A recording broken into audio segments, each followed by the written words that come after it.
April 2025 astrology horoscopes for each of the 12 signs with me, Lada from AstroLada.com. April is very intense month, just like March, and one of the most important months this year. Together, March and April, they're probably the most important months in 2025. We still continue to have two retrograde planets, Mercury and Venus, but only till the middle of the month. After that, they start turning direct. So tensions, unexpected developments, delays, complications, they start untangling from the middle of the month. Things start coming more according to what we're more used to or according to how we expect things to be. Because when things like Mercury and Venus retrograde, especially in our everyday communication, interactions with others, connections with others, and activities, going about our normal business, there is a lot of little mishaps and unexpected and kind of sometimes frustrating developments to make us to slow down for some reason, to make us to wait out or to examine a situation 2-3 times before we rush ahead, basically. But this starts untangling from the middle of April. So that is the good news. But let's come to the more important.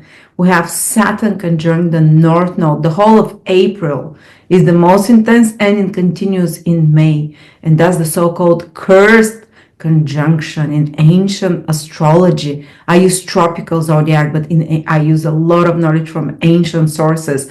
In ancient Vedic astrology, Saturn and the North Node, also known as Rahu, they come together once every 12 years.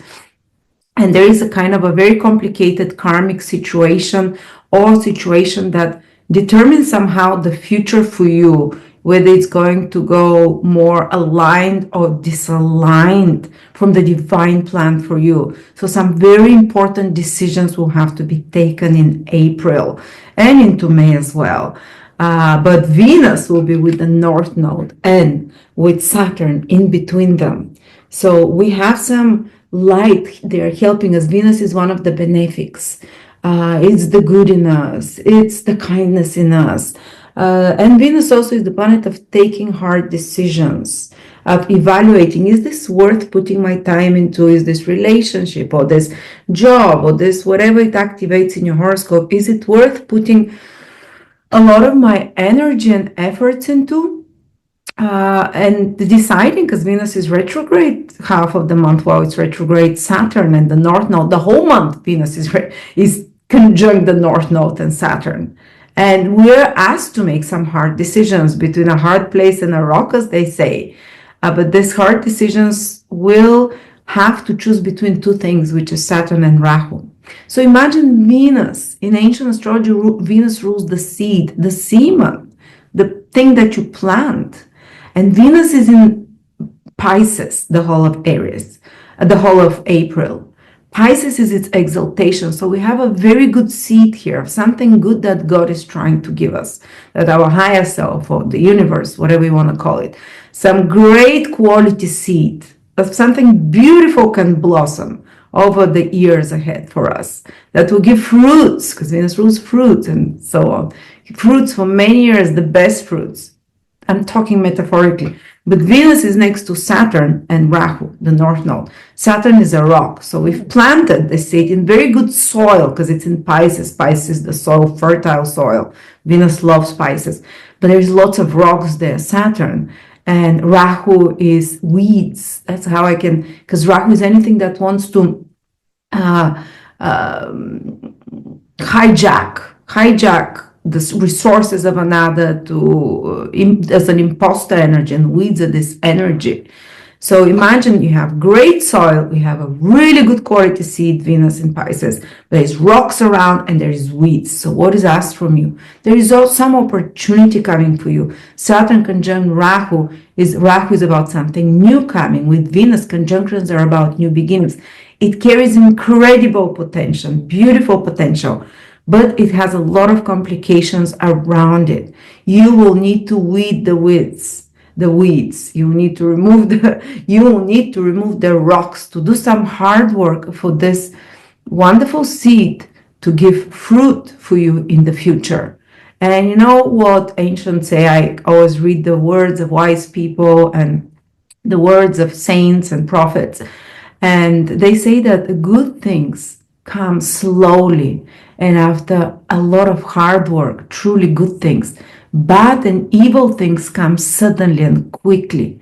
Just like burn those words into your mind as a philosophy of living, because this is what this combination now in April is trying to tell us. If you really want something good to come of it, and we'll see what area in your life the Saturn Venus North Node conjunction will fall in, to kind of get some real orientation where we can expect it from. But just remembering this intro, this that I'm talking about now, no specific area needs to be known, because unfortunately not always plays out exactly in the house they're in from your sun, moon, or ascendant. But just remember that some beautiful opportunity for you, or that already exists. You just need to clear the weeds, you need to clear the stones, you need to put the hard work and make the correct choices, some important choices. And Venus naturally rules matters concerning comfort of life, money, of course, anything resources and money. So Saturn is a very moral influence. It always wants to do things by the book, by the law, according to the highest moral principles. Rahu is exactly the opposite of Saturn. Rahu just wants to get to the top, no matter what means, so if I have to step on a few heads or lie my way up to there, or, whatever, Rahu wants quick results, is ambitious. Saturn says, no, I have to do it the right way, even if it takes me lots of time. So you're gonna be, this temptation will be put on for the apple Venus, for something beautiful, for something wonderful as a potential over the next couple of months. And we'll have to decide between the actions of Rahu or Saturn. And don't forget that Saturn is stronger because its orb is above Rahu, the North Node. The North Node is short. It takes 1 year and 8 months in one sign. Saturn takes 2.5 years. Each planet that takes longer to go around predominates. So we need to follow the dictates of Saturn, but many of us will be tempted to, like Adam and Eve, to get the apple despite of the later consequences that they might suffer. And because they have this burning desire, Rahu is a burning desire for something immediate results, ambition, greed, lust. I want it now. And if you choose to act through Rahu, there will be again something beautiful that is presented to you as an opportunity, some new beginning. But if you just want the quick results immediately, and usually Rahu is the immoral choice, the not moral one. It gives quick results. It can give you immediate some kind of gains, but later on a fall. That's the nature of Rahu. Later on, it can give you like Venus accepting the fruit, while Saturn, it can mean Saturn is discipline, self-denial, postponing of pleasure and gratification to do things right. If you choose Saturn, it will not give you immediate gains. It will not give you satisfaction immediately. It will require some deprivation or some austerity or some limitation from your own self, possibly to yourself or externally. But later on, it will give gains. So you have to make this moral choice within you. And whatever beautiful seed God is putting in your life, this Venus in Pisces, to do the hard work of weeding out the weeds, the temptations, and so on. And Venus rules money, relationships, the joys and pleasures of normal life. So you see, it's very tempting energy. Something of that, like that, we'll have to make a moral decision. Do we take the fast and easy way that can lead down? Do we take the high and moral ground? And for example, Venus is also the food, the pleasures one has. All those can go around evaluating people in your life or in relationships, which is the right relationship, which is the right way for me to behave in a relationships, in a contractual agreement with someone, or evaluating, is this worth it for me or no? It will give me immediate pleasures, but what does it, or immediate results? But Saturn is there. Saturn immediately will punish. Saturn is the karma giver, will immediately punish any kind of immoral or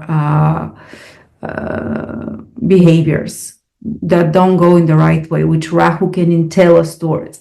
And before I started making this video, I prayed for God to give me clarification, as I always do, about this combination, Saturn, Rahu, Venus. Is very rare. Last time Saturn and Rahu were together within the same very similar area of the horoscope, the last degree of Pisces, the early degrees of Aries, was in 1968, extremely turbulent year. But Venus was not there for the whole month with them. And I opened a random page in the Bible, because I've grown up with the Bible. If I was Hindu, I'd probably open some other book. And it was incredible, the story that I got there. So I'll tell it for you. Maybe it will help. It's metaphorical, but you can translate it to a situation in your life. So Abraham moved. God told him to move to a new land. And for some reason, he decided to tell his wife, let's say we're brother and sister, you're very beautiful, very desirable, think Venus in Pisces, the desired fruit. Let's not raise envy in others. So little white lie, So they go to this new land, and the king falls in love with Sarah and kidnaps her, takes her away, says, oh, he's the sister of this guy, so I can take her.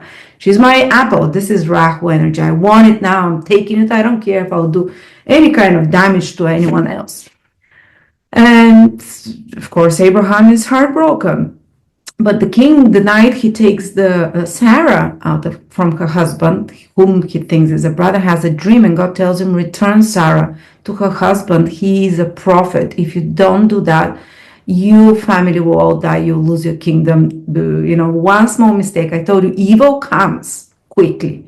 Good is built slowly and with effort and over a long time. Don't forget that as a philosophy of life.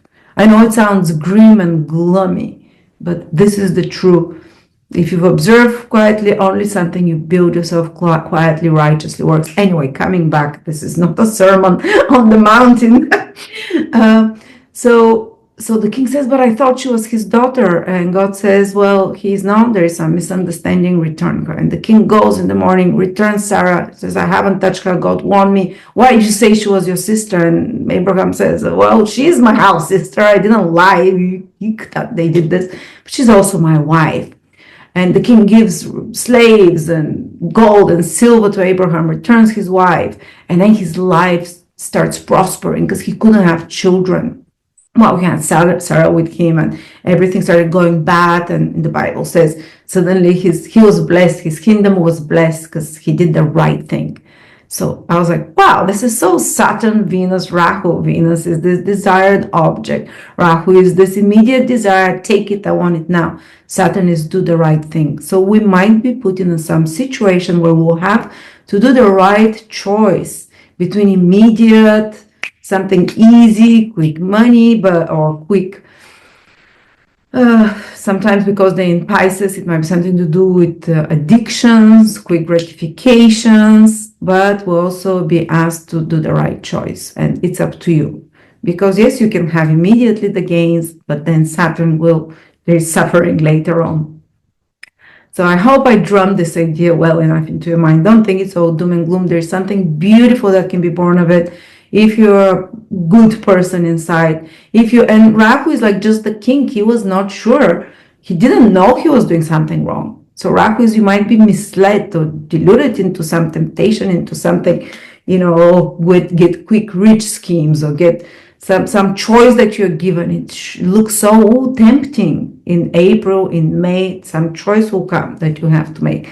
And the one that looks easiest, the one that looks quick, fast, immediate, fun, say, choose this beautiful girl or whatever, or this someone that you have trust with, you've built over the years, the immediate temptation, or someone that you work hard on, like the Saturn energy. So the deception or the misleading you might be unaware of. You have to dig deep and realize to be on the right moral side. If you're on the right moral side, big blessing. This cursed combination of Saturn Rahu turns into a big blessing. This fruit of Venus, the seed, can give a long-term blessing. Saturn and Rahu cycles are 12 years till they meet together. Something really beautiful that you are blessed in a relationship with a good partner, in a good contract. This is other Venus things that you are blessed in some kind of a good financial situation if you do the right moral choice again, with comforts in life, with improved health and vitality as well, because Venus rules one of the life forces of healing. Again, you have to make the right choice. Some moral choices will be presented for us, let's say. And Mercury is there as well. It's retrograde, and so is Pisces. So much energy in Pisces, guys.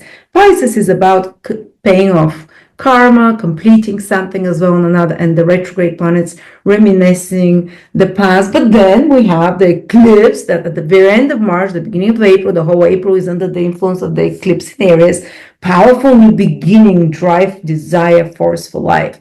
So we'll be a little bit split, At moments, you'd have this new ideas, new life poking through the soil of the Aries, the manifested life coming, the new ideas, the excitement. But then all this half the month, even retrograde planets, and all the month, all those planets are staying in Pisces. Look at that. There is coming to terms with the past, a closure as well. As I said, also some important choice you have to do to let go of something that is maybe too tempting, but is taking you down the wrong path, while staying the hard path with Saturn that you'll be very rewarded for many years ahead. But there's this energy of closing a chapter and opening a new chapter, living into realities, a bit in the other world and a bit in the manifested world. You might feel at moments strong push and energy to act, this Aries, youth, blood, vitality, and then at moments very tired where you need to sleep, where you need to, rest and ruminate and reconsider the past and go over it. We still have to retrograde planets. People from the past are coming, maybe for closure, maybe for completing something we haven't finished. We're still working on closing some chapters while also doing new beginnings here with the Aries energy. And Pisces is also collective karma, and Rahu and Saturn, thankfully Venus is the exalted Venus. But if we have some collective karma to pay, that both Saturn and Rahu are karmic planets, so maybe creating some new karma as well, ending some old karma, starting some new karma. That's the Rahu-Saturn conjunction. Saturn is karma, Rahu magnifies whatever starts. It brings something new. It means something old is ending. So yeah, very turbulent times collectively, possibly paying off some karma, seeing the results, but Venus being there will mitigate that and hopefully make us take a more wiser choice as well. So there is this closing of chapters, opening of new ones. Very interesting times, It's the sleeping seed, Pisces, but at the same time, it's the Aries is the seed poking through the initial burst of energy. It needs the most to poke through the soil, so you'd feel both of those. And collectively, Saturn, Rahu in Pisces. So Saturn, Mercury, and Saturn with Venus and Mercury and Rahu, the whole month, proceed more with caution, check your facts, because Mercury is retrograde, is with Rahu, the deceiving planet, but Saturn says you need to be grounded, you need to check what is real and what is not real if you don't want to be misled. Someone tells you something, someone promises you something. So a lot of secrets can come out as well, because it's Pisces, the sign of secrets that can come to the surface. A lot of mysteries that were hidden can come to the surface. Those retrograde planets will unearth them. You see already in the end of March, these energy are potent, and we have under the pyramids a mystery. Pillars, chambers, the JFK files are coming out. Maybe the Epstein mysteries are being revealed. Things from the past that you didn't have a clear answer, you are not aware of, can come to the surface to be clarified with all this Pisces energy and the planets of communication and relationships there. So you'll become clear about it and decide, and you might have some decision to make. Now that I know this information, what path am I going to take? There is some decision to be made in April and into May a little bit as well. But Rahu-Saturn, also being known as the curse combination, I'll tell you how it can be a blessing, but people that are more evolved And Pisces is the dream sign, dreaming. They can work a lot of those hard karma instead of paying it externally, because Saturn Rahu really bring to the surface unfinished thing one day in Pisces. And finish old karma, make it very clear, paying off through the pipe, as they say, because Rahu magnifies the energy of Saturn, and Saturn is karma, consequences of your actions. And if you've had good actions, it's very rewarding. If you had good actions in previous years, if you're a moral person, it is rewarding. But everyone has some skeletons in the closet, and they can be brought up to the surface now, and they can come back, you know, for some energetic payback. But you know, the best, watch your dreams, because Pisces is the dream state. Sometimes a person can rework karmas in their dreams. So maybe you hurt someone in high school, you broke their heart, or misled someone, or whatever, especially in relationships, because Venus is there with money, or with values and valuables. If you've done something like that, but you really regret this in your heart, many times it's known also in esoteric sources that the hard karmas can be experienced in a dream state. So you relive the state and you feel, why did I do that? You know, you relive something that you did wrong. Maybe you were ignorant, that's why you did it wrong. It doesn't matter. The karmic laws don't matter. So I've happened many times this for me. I was like, okay, I've done a lot of stupid things as young, but I really feel sorry for them. And I just dream about them, and I work through this karma in my dreams, which is Pisces as well. And I didn't think it was a thing. And I wondered, why do I dream about these things? Still, I read occult sources that many times people work through the unpaid karma in their dreams, and that's the easiest way to pay karma. It just gets on your conscience, that you feel it's drummed into your conscience not to do this through those repeated dreams. So I kind of led you through those energies. There is a lot of new things. There is a great gift from God with this Venus starting a new cycle with Saturn, but the seed needs to be tended. The seed of good needs to be tended. One needs to be cautious and make a right moral choice. And now, by the way, I'm releasing my Saturn in Aries webinar. I always try to give you very unique insights, very spiritually aligned. Saturn in Aries is 3-4 hour webinar with a lot of PDF written text for every house Saturn in Aries can pass, how it will affect you. Every planet, I speak a lot about the planets. If Saturn transits sextile your Venus, say your Venus is in Gemini on Aquarius, Saturn will sextile it. Absolutely every possible transit, Saturn square, opposition, sextile, trine, conjunction to any planet in your horoscope, I pass through it. How will it affect you when Saturn is transiting from Aries, this planet, and how to find out if you have such a transit? You don't need to know any astrology. To get this webinar, it's only $12 for early birds, $20 after. So $12 is nothing. It's a coffee for some people. But this can be your guide for the next 2.5 years. Saturn is there in Aries, is a very pioneering but also cruel energy. And I teach you how to navigate through it there with very personal stories, personal examples. So if you're interested, check out the link below. And now let's start with the 12 signs. Let's start backwards because Mercury is retrograde. Why not? Let's start with Pisces, honor them for once, because all this crazy energy of Saturn, Venus retrograde, Mercury retrograde, and the North Node is happening in their sign. So Pisces, I want you to watch the whole intro of this video that I did, because everything I'm talking about, because it's in your sign, hits most directly for you. And these are especially the last 4 degrees of Pisces, let's say, the last 6-7 degrees. So from 23 degrees Pisces till 30 degrees Pisces. If you have any, your sun day, your ascendant, your moon, you'll have to do this maybe important choice between something moral to do it the right way, which is Saturn, and something which is Rahu in ancient astrology. It's a planet of temptation, quick results, but after that, they might be suffering.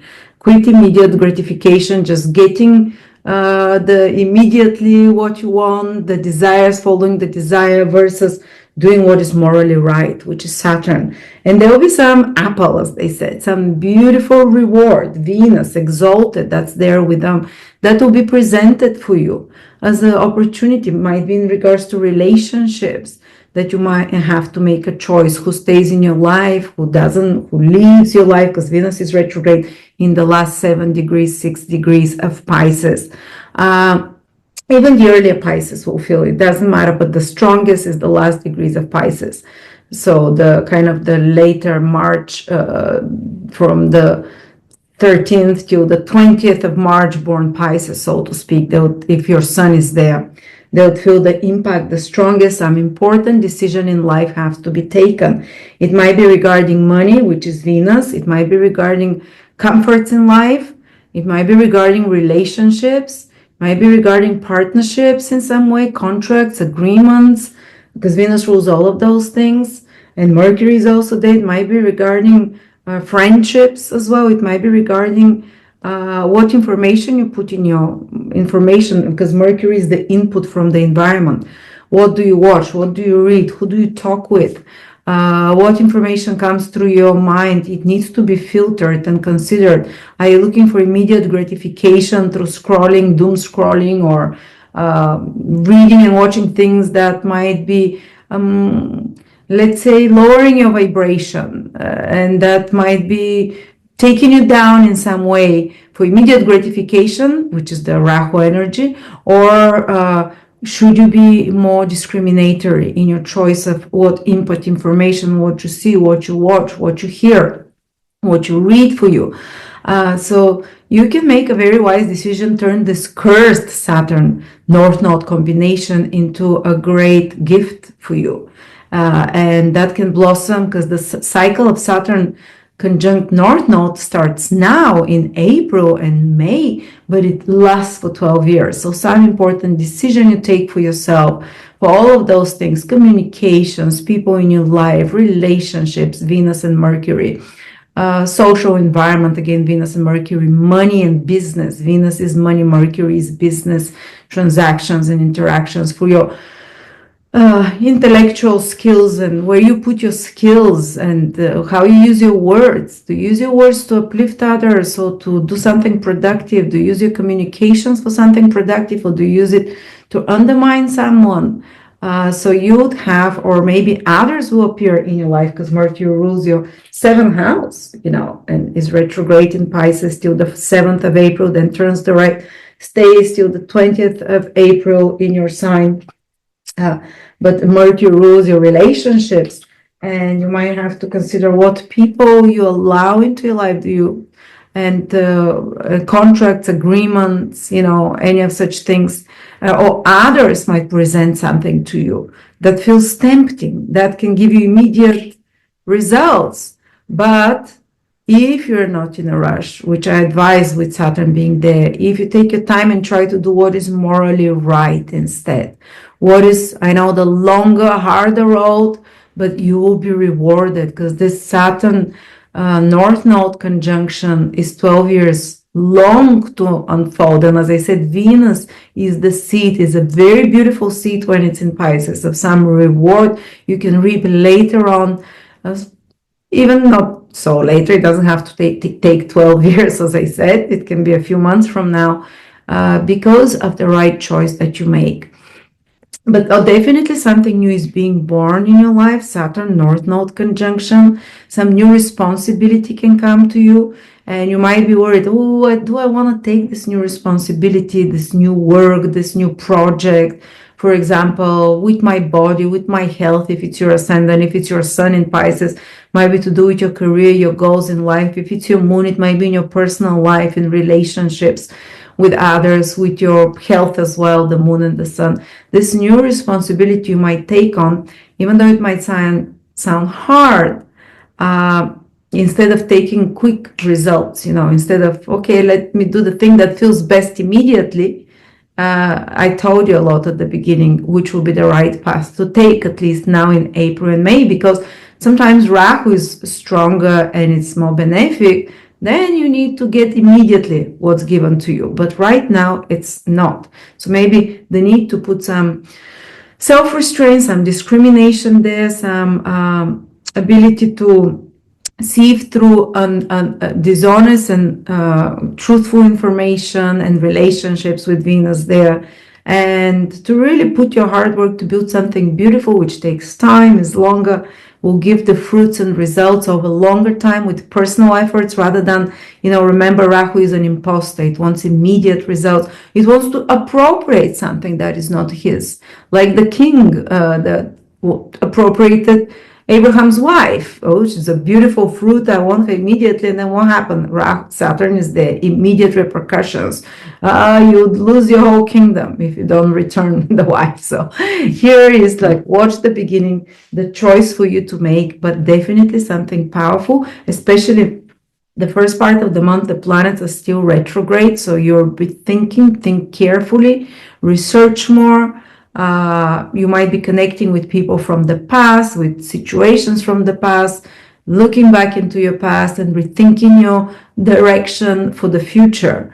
And then from the middle of the month, when Venus also turns direct in your sign at 26 degrees, you can take the path forward and you can take on that new responsibility, that new direction that's forming up, and start unfolding it for many years ahead. As I said, Rahu's North Node is a 12-year cycle. And then you have a lot of new energy in Aries. You see, the month starts with the eclipse of Aries, which is at the end of March. The whole month is under this eclipse of Aries in your second house. There will be an opportunity for second house to unlock some financial potential for you, to unlock some new. But again, keep remembering, Venus here is making you, Saturn is making you do the right moral choices, no matter what. There'll be some opportunities there connected with starting a new way of eating as well. Second house is what we eat, what we put in our mouth. A new opportunity in April to change the financial situation by changing also the self-worth that you feel within yourself and changing your priorities in a new direction of what is worthy to invest your time, your energy in. So a lot of such considerations and opportunities are there. But there will be the hard choices to decide with Saturn, Venus in your sign, what is worth my time? What is worth putting in the long term my energy rather than immediately? So, and then Mars will go towards, was it the 19th? We'll move finally from your 5th house into Leo, into your 6th house. So for the next couple of months, it will give you a lot of energy to get things done, especially things that no one likes to do. Organize, clean, do work, jobs, errands. You'd have energy there. Fight with your laziness, overcome laziness when Mars is in the 6th house, and also take steps towards your health, to improve your health. This is the 6th house, to your daily routines, your daily habits, to improve them, to be more proactive there, maybe with sport or something like that. All right, now we continue to Aquarius. Aquarius, this whole party here, Aquarius Sun, Moon, or Rising, doesn't matter, check it. It's happening, this Saturn North Node cursed conjunction, but which carries the seeds of blessings inside of it. It's happening in your 2nd house. The whole month is under this influence. So there will be some important moral choices you have to do financially, some important developments connected to finances, but it's not always finances. This is what you consider valuable and worthy, the 2nd house. So there might be some rearrangement because two retrograde planets in your 2nd house, Venus and Mercury, what you consider valuable, where you spend your time in, what you spend your energy on. Are you spending money on things that are just for immediate gratification? Rahu is the temptation there. And Saturn says with Venus, instead save your money for something long-term, or with food. 2nd house is what we eat. Do we want immediate gratification? You'll have more willpower now, but there'll be also the temptation to choose the easy way, which is the North Node Rahu, in ancient astrology as well, at least, to choose the easy immediate gratification, Rahu. when it comes to food, to what you put in your body, to taking care of your teeth health as well. And also money, immediate gratification, maybe quick, get rich quick schemes, or might appear, or you're thinking, okay, I'll take the easy way out. But Saturn day is telling you, as the higher, slower planet is telling you, you have to make the more difficult choice, but the more morally aligned one. The one that it takes longer time, maybe with your food, with how you eat, that requires more self-denial. And Saturn will give you this ability, self-denial, or with your money, something that, okay, might not give you immediate results, but it will require you to weed the weeds around, remove the stones. We talked about it in the intro. Listen to that metaphor, because you'll find it very useful. But it's all in regards to your values, to leave the values behind, that the easy one, the Hermes bags, the flashy shoes, the car, anything that is just this glamorous, ambitious, prestigious, immediate gratification, but to lay it off for something longer term, Saturn, for something where you have to put more efforts. Maybe you want immediately, you get a check, because there's so much activity that can happen in your second house. You get some money or some check, and you want to immediately spend it on something. Oh, I wanted those trainers for a long time or whatever. But then you think, is there something long term that I can, take care of that seed? That, remember, good things come slowly and over time with efforts. So you don't want to activate the curse of Saturn North Node. Choose the easy path, choose the immediate, anything to do with food, with money, with values, and then suffer for it after that. But as I said, if you choose the right moral way, a great blessing. Venus is on very good soil in Pisces. Saturn and Rahu starting new cycle, which means prolonged work. Saturn is enhanced by the energy of the North Node. A prolonged work into the right direction, towards something valuable, towards something that is truly worthy for you. So that is the good thing to look forward to. If you make the right choice, not for immediately to throw out the opportunities for some immediate pleasure, gratification, or value thing, to reconsider your values for something more long-term, enduring, real, then you're going to get a big blessing, because no planet punishes like Saturn, and no planet blesses like Saturn, if you do the right choice. And then you have, at the same time, Aquarius. So there is activity here. Second house is also connected to family, something with family, some decision, choice that you have to make for the long-term good of the family, rather than immediate, good gains somehow. And they might be revisiting family, reconnecting with members of the family with their direct retrograde planets. But then from the middle of the month, both Venus and Mercury are already direct. So complications with your finances starts clearing up, complications and uncertainties about the destiny of your family, or about even family inheritances, or about something to do with your resources. They start clearing up. And by the end of April, you'd feel much more aligned, and things are much easier there. But also we have the eclipse that's happening in your third house, that the whole of April will be under its influence. It happens at the end of March, but still the whole of April is under the influence of the eclipse in your third house. Some new opportunities there, because Aries is something new. Saturn, the Pisces is, and the retrograde may be paying off. Let me go back to the second house. Something that you maybe removing some possessions and that are clogging you, some things that you hold on to materially that are blocking the flow of abundance to you. It's very good with those retrograde planets. Throw out some old clothes or give them away to someone more needy. Do some work or help someone in need. Saturn Rahu have this in combination to help those in need. This is the remedy in ancient astrology, financially or with whatever you can. So you remedy the possibilities of the second house here. And Yes, so sorry, going back to the third house now, new opportunities coming to you in April in regards to communications, people that you connect with, people that you are, your siblings, with relatives, some new chapter in their life can happen that affects you, or associates, you can gain new associates or colleagues or mates, or your social environment can become more lively, new people appearing there for you.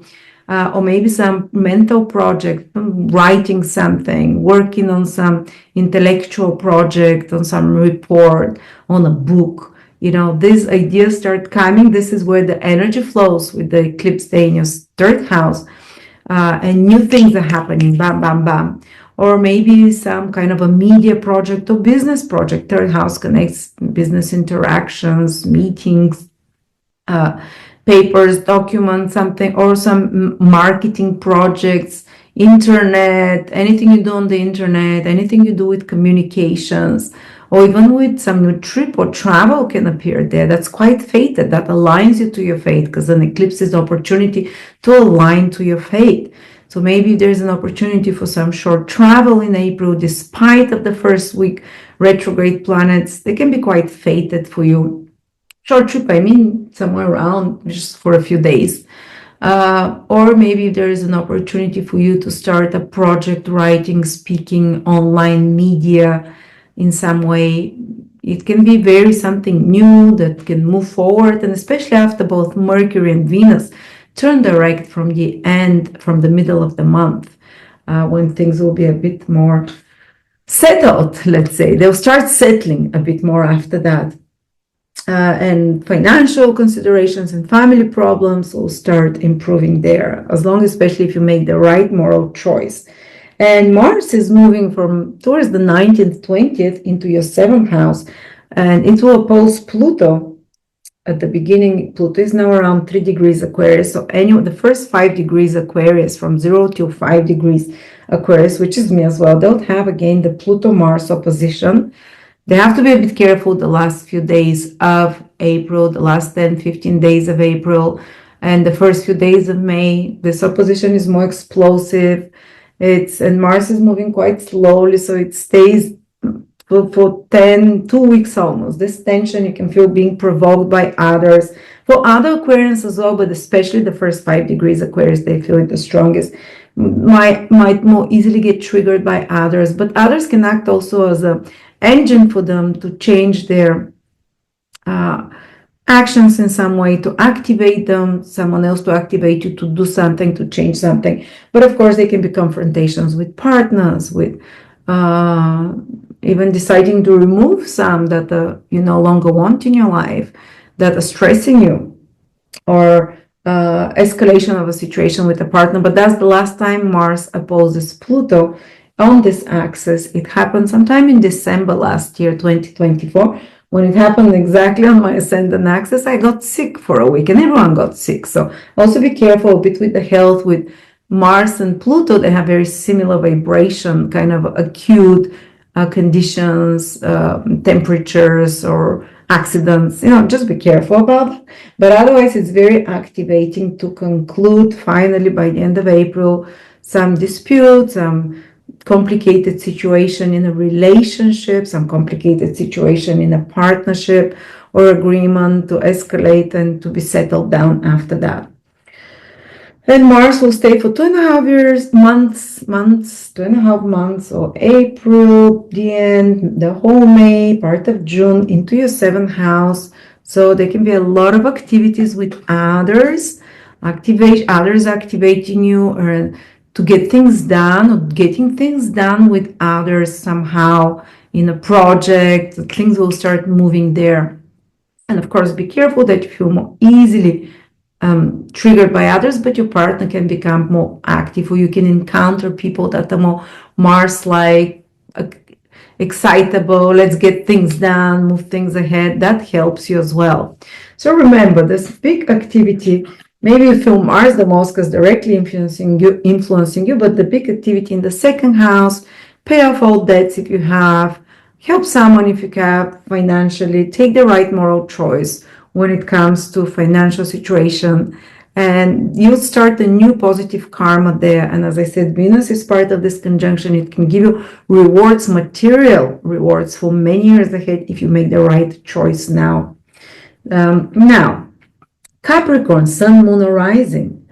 This whole party here of Rahu and the North Node, which is the curse combination that can turn into a blessing because it has a very beautiful seed that can give fruit, which Venus exalted there. And it's a 12-year cycle. So something that happens now in April and May in regards to your third house can be either a blessing or a curse for you. So be careful with your words, first of all. Third house is communication, what you say, how you say. Try not to say,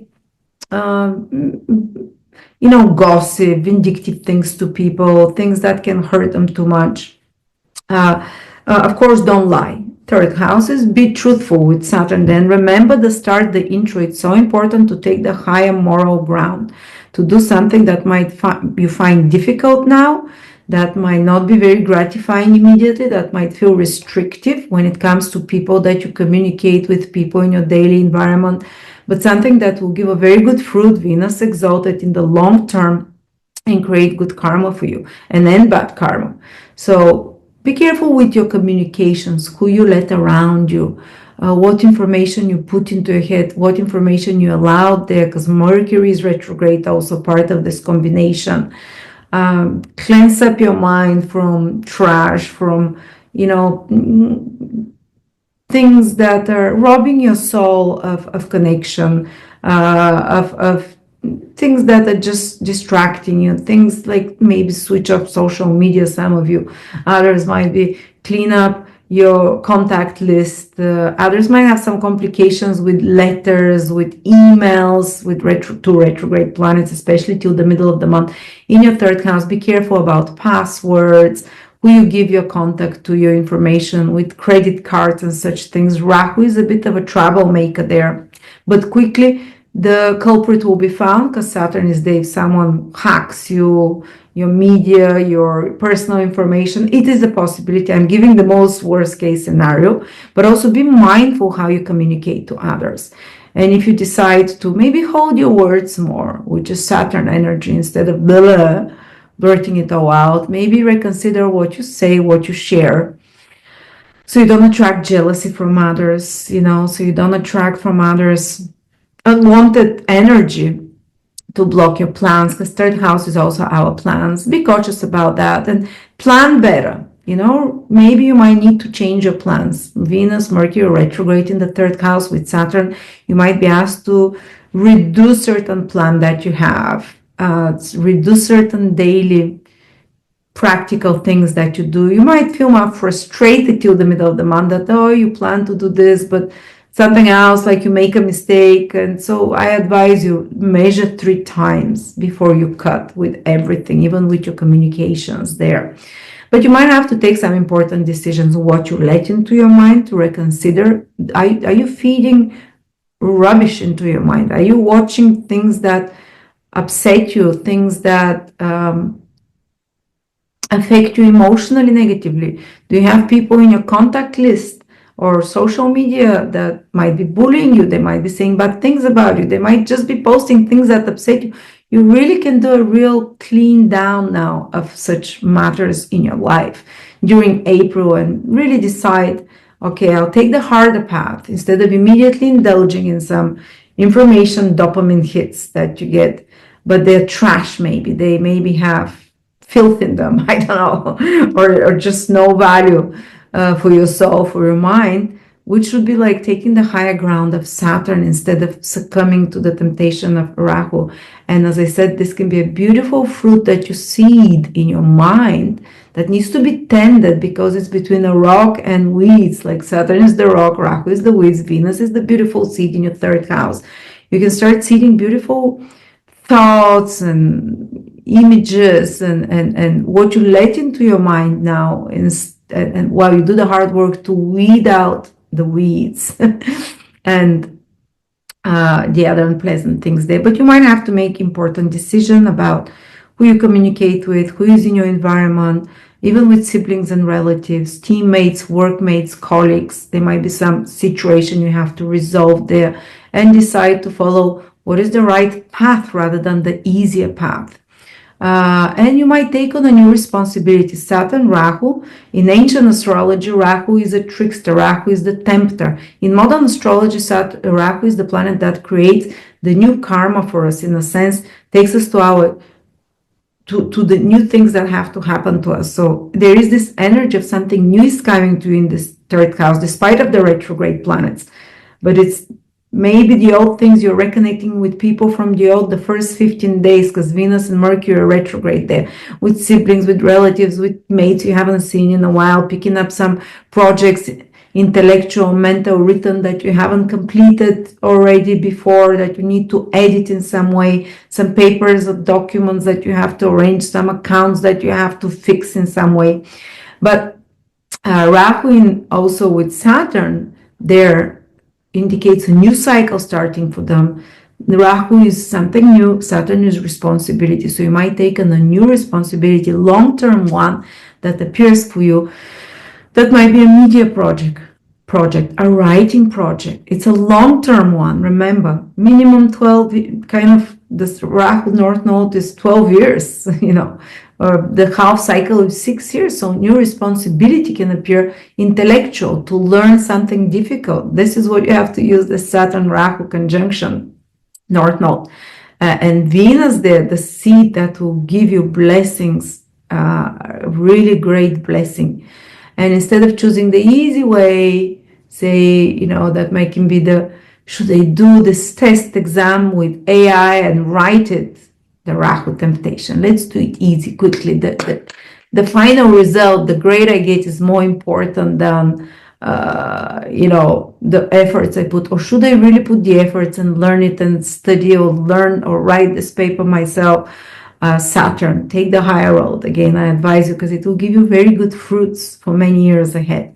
Or it might be in another situation. It might be in a situation connected about, should I tell the truth, which will be which will be more painful to hear, or should I tell a white lie, or just kind of avoid or be ambivalent or mislead the person, but how get away easier with it immediately? Remember what I told you. This is the curse combination. If you don't do what is the right thing, you'll very quickly get the repercussions. Things will be found out. So be truthful with your words in your communications, and something beautiful can happen. Something beautiful can come out as a fruit. This Venus in Pisces, which is very good quality seed. So you need to clarify some weeds, pull out in your communication, in your relationships with others in some way, in your mental processes, what you put in your head. There might be some busy activity there with traveling, with information, with communication, with social media, with any media work, any business work is the third house, meetings, but till the middle of the month, the schedule is a mess a bit. Oh, you agree to have a meeting, it doesn't happen, or something unexpected happens and so on. And then it starts becoming more according to your, expectations from the middle of the month.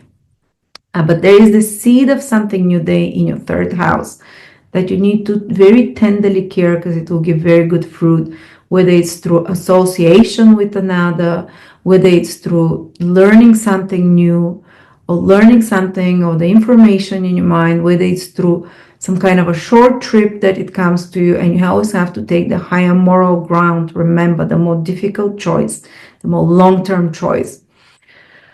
And take some new commitment. There might be a new commitment for a media project, for a business, for a website. That's great. Use it that way without tricking the system, without trying to get shortcuts, long-term commitment. Okay. Then you have the eclipse that happens at the end of March. So the whole April is under this eclipse in your fourth house, Capricorn.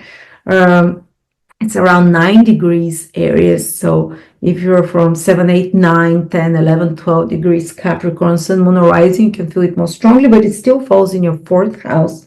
Here, some new beginnings possible in regards to your family, in regards to the life of your mother, or as a parent for you.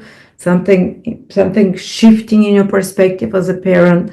This new eclipse is with kind of not exactly with the North Node, but very close to it from the other side. So it opens some new opportunities in your personal life with real estate, with property, or some moving, changing over the next 6 months. Especially April is very strong. Some important shifts and layers moving in your personal life, place of living, family, and so on.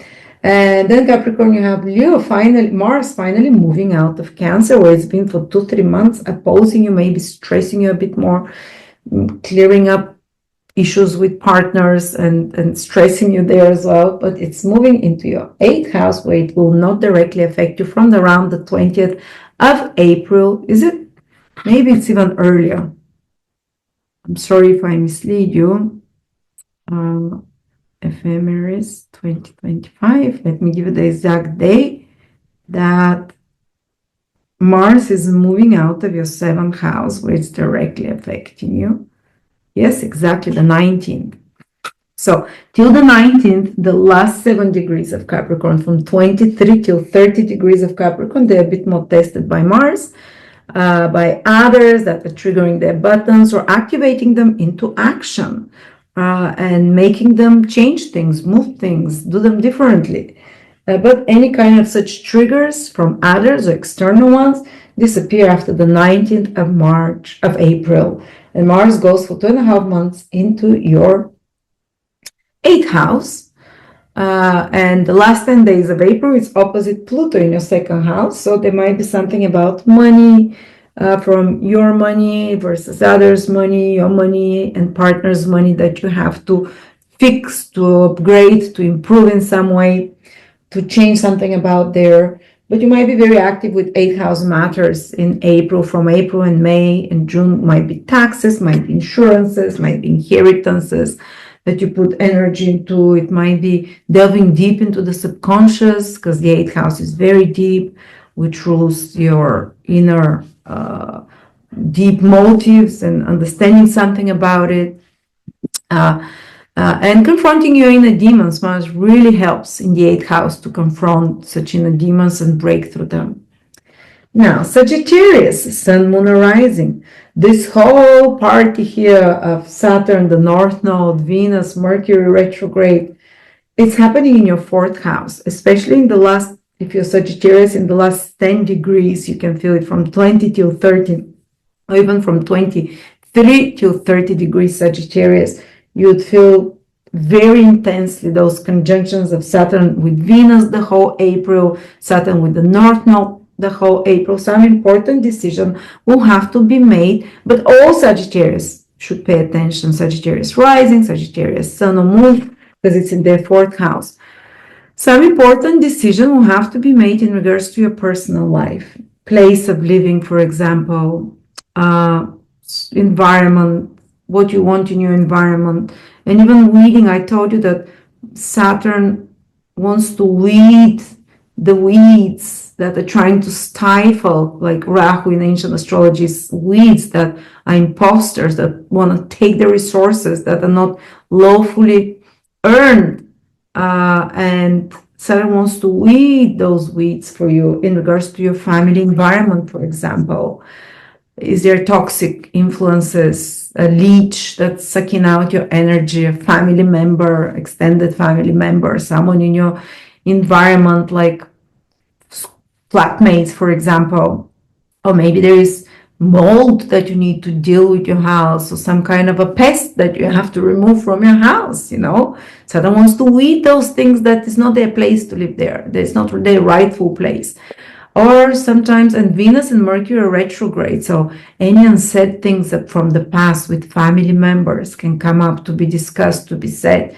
If something is upsetting you there, how they've been treating you, how things are set in your own house, in your own family, as a parent, as members of the family, they need to be spoken out. Some difficult conversation might need to happen. Saturn is with Mercury, with Venus, but they need to be said out. All this mystery, all this hiding of Pisces have to, in your 4th house of home, of living, has to come to the surface and be discussed. And I told you, Venus is the exalted, so it can give very great fruit for that, for much more stable foundations, psychologically and emotionally in your life. You might have to bring out some secrets from the past, some transgressions of your grandparents, of your parents to discuss. Might be good time even to do some family ancestral healing, where you find out your grandfather used to cheat on your grandmother, or your great granduncle killed someone, or whatever, or there is some kind of a, you might figure out and find out about some repeating pattern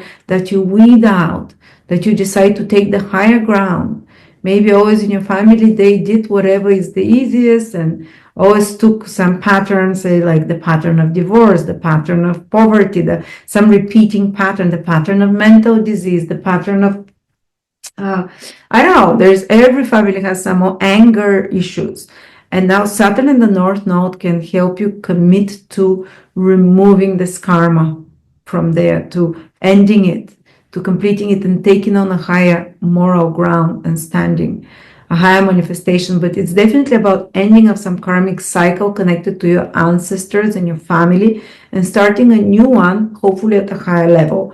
But there might be a choice, hard choice to make. Whether you take the easy road, which is Rahu, immediate gratification, immediate results in regards to your mental, emotional well-being and health, family relationships, ancestral past, or place of living there, or whether you take the harder and longer path, which is Saturn, which will require more work, which doesn't give immediate gains, immediate rewards, but it's actually, for the long term, is going to really reward you, because, as I said, good things always, this is a moral principles, good things come slowly and with hard work. Evil things come quick. Bad things can come quick with one wrong decision. So here, this is the curse of Saturn North Node, to make the right decision between easy and quick, and hard and moral. Easy and immoral, but immediate gratification. Hard and long and moral, but giving ultimately way more rewards and blessing, because Saturn is the ultimate blessing giver when done right. If you're naturally moral, good person, do not fear Saturn North Node conjunction at all. But if there is some karma in the family and with family members, it can come to the surface. It can entail for some of you moving away, moving somewhere else to live. That was like cutting the karma with the past. It can entail for some of you having important conversations with family members, putting certain barriers. Saturn is barriers. Rahu is magnifying that. But make the right moral choice. I advise you again about your family, about your own, being emotionally honest, because fourth house is emotional honesty with yourself. What are you deluding yourself about? Such kind of secrets can come in realization. So it's good working with a psychologist, or reminiscing about the past, about your childhood, early memories, especially the first part of the month. And then somehow something gets unlocked. Both Venus and Mercury turn direct. So complications and delays with real estate matters with the family, with heavier emotional states of reminiscence, they start getting unlocked, and you start feeling better and lighter, and as if you've resolved some karmic issue there almost.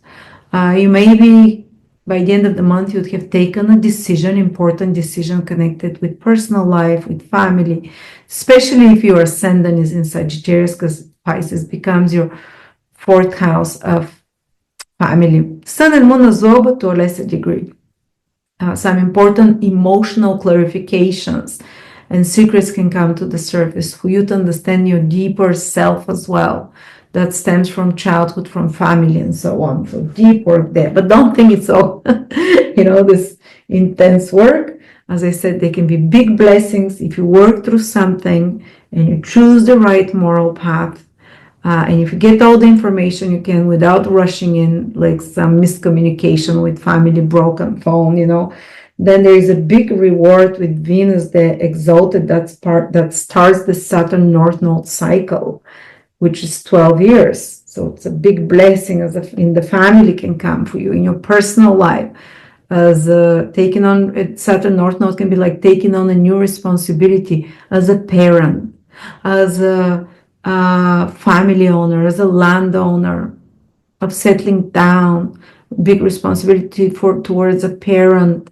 You take what is morally right instead of the easy way out, the quick results with anything to do with family, and you'll be very rewarded. So you think about your specific situation in life, if anything like that connects, and remember those words. Then we also have Sagittarius, the new moon eclipse, which is on the very last day, 29th, 30th of March. That affects the whole of April for you in your 5th house. So new beginnings are also there, not just karmically closing family, ancestral karmas, trying not to do new one at the same time, This new beginning is in your 5th house, maybe romantically, maybe with a child over the next 6 months. Some of you can be some new chapter in the life of your child, a new opportunity, or a new romantic love, or a new important, it's like that continues. It's not just in April. This eclipse is 4 or 5 months. New moon eclipse, it gives you a sign the next 4 or 5 months. You might make some very important decision about either having children or some creative project that can come, some new inspiration that opens up for you, that opens up new roads for you, new inspiration, zest for life is the 5th house. To co-create together with God, to do something that is your dharma. Dharma is that you're naturally talented about, that when you do it, you feel inspired, like you have wings. A path towards that can open for you. That makes you feel, lose yourself in the process. That makes you feel, it's so good to feel alive. It's so good rather than consume, to create. And sometimes 5th house is also romance. It can be like a big shift in your romantic interest and so on, or just creatively or with your children as well, opening new paths there. While you're reworking the final chapters of a more difficult family karma, you're leaving it behind. Remember, Saturn is with North Node is ending one old family karma, and if you've been moral, if you've done the right steps, or even now make moral decisions, you can be really freed for something much lighter than your ancestors have been having, on a much higher vibration. And some big change might be happening with your living circumstances as well around April and even May with North Node Saturn days, North Node Saturn. And Mars is moving from the 20th of April into your 9th house, perfect for traveling, for after the 20th of April and the whole of May and big part of June, traveling, studying, higher knowledge. You might have some clashes of opinions of others, because 9th house is you teaching others, or others teaching and trying to push on their beliefs and ideals on them. But overall, Mars is helping Sagittarius for 2.5 months from the 20th of April to feel more vital, energized. And of course, the Sun with the trine in April is helping Sagittarius for this vitality, the first 20 days. You see, if you have a strong Sagittarius, maybe Sagittarius Sun, you'd always notice that during Aries season, you feel more alive, more excited, more creative, and so on. And then when the Sun moves away from the 20th into 6th house, Mars enters another fire sign to keep your fire and vision and going, like Mars in the 9th house. 9th house is the vision for the future, going after it, being inspired, going after the things you want, like the centaur with its arrow, which the 9th house is like the Sagittarius energy, gets very energized for its future goals and plans. And by the 20th of April, when Mars moves into your 9th house, both Venus and Mercury are direct. So you start feeling lighter, more focused, more clear about your goals, what you want to do, how you want to go, all those complicated questions inside, and clarity starts clarifying for you, Sagittarius. Scorpio, Sun, Moon, or Rising, April 2025. Scorpio, all this conglomeration of planets happens in your 5th house, which is kind of making trines to you. So it will be easier, very likely for you, because it's supportive, another water sign supporting you. You might feel it a little bit lighter than other people, but still it's about making some moral choice connected to this 5th house. I remember I said that Saturn and North Node, when they conjoin every 12 years, we have a chance to end an old curse that's been in our life, and hopefully the right to make the right choice not to continue this kind of curse In a sense, curse sounds bad, but curse is about our own bad choices, so to speak, or the bad choices of our ancestors and so on. And to start on a new, more moral, more dignified path about choosing not the quick, immediate, fast result or the easiest results, but choosing the long-term harder effort. And remember, Venus is with Saturn, so Venus is the seed. Venus is in Pisces, exalted, when this cycle between Saturn and the North Node is starting. So you can really see it's something new and beautiful, new karma in the sense that you'd reap good results if you do the right moral choices in regards, first of all, the third, fifth house, in regards to your children, if you have children. You can end up some long-held, like, curse that's been around connected to children, or a difficult situation about that, but you need to make the choice to commit to something that is okay, might be a bit more harder to do, might take longer time, but is the morally right choice. And fifth house is also your love life. Have you felt like you've been cursed in your love life, like always the same repeating patterns, or being misled, or your heart, you've closed your heart and you're very painful? Well, now you can break that curse, because the new cycle is starting, by choosing to do the things that don't give you immediate gratification when it comes to love, when it comes to opening your heart to others, but to choose the moral ground, to choose the thing that will be in the long term better. You might have, some of you, to make a choice between a partner, two partners. One is the sexy, glamorous bad boy, for example, which is more like the Rahu energy. The other one is the reliable, long-term one that is maybe not as exciting. Here, Saturn is, let's say, stronger in that case. So I would advise you to think strong and long and hard with Venus and Mercury retrograde there till the middle of the month, when you make romantic choices, big romantic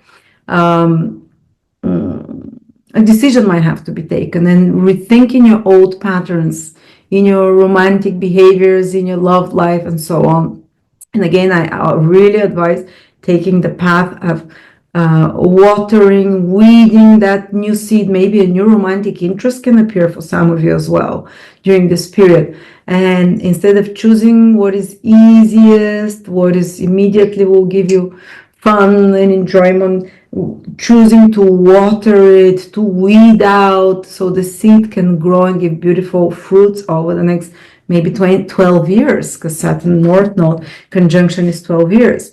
You might even have to take on a new responsibility here with fifth house, with children, a new chapter in their life, and to commit to help them in some way, or to commit to have a child, for example, or to commit to, for some of you, might be not to have, or there might be a commitment, romantic commitment, that you will be asked to do that takes a long time to unfold as well with North Node Rahu. And of course, it might mean weeding some weeds, retrograde Venus, Mercury in your romantic life that have been, let's say, perpetuating a certain pattern of behavior and manifestation when it comes to your love life. So some important choices here to be made. But if you're wise, if you're a good moral person, honestly, believe me, Saturn can give the biggest gifts after that. It's also a creative project, the fifth house. There might be a new commitment that appears for you. Rahu is something new. Saturn is commitment, long-term commitment in regards to a creative project, creative idea that comes to you, or some talent that you have. Fifth house is our God-given talents. No matter how much I would like to sing, don't have a God-given talent to sing. But if you have a natural talent of some sort that naturally flows into you, you might be asked to take the path to build it into something long-term that will be giving you fruits for you for many, many years ahead.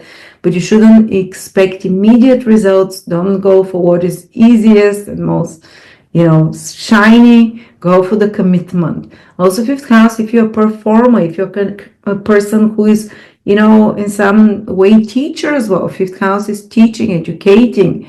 If you're someone who is in the public stage, politicians or public figure as well, fifth house is to be in the central spot, to perform, to now you might need to take some new commitment there while removing some old ones that are blocking you on the progress of this path.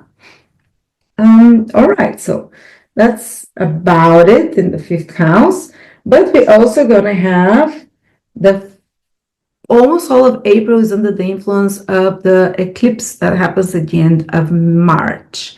So the eclipse is in your sixth house, which means it's new beginnings. Eclipse, lunar eclipse, solar eclipse, sorry, new beginnings with the North Node, something very new in regards to your work that can unfold for you in April, in May, even a few months ahead, like a new work environment, new discipline that you want to follow, new workout routine, because sixth house is your daily routines, your health habits, and Aries eclipse can give you this vigor to commit, or even ask you to do it whether you want or not, to commit to some new workout plan, new health routine, new lifestyle choice for eating, to correct a certain health disorder, to like a new chapter in regards to health, in regards to your habits or work or employees. Sixth house is employees, or some of your sixth house is pets as well.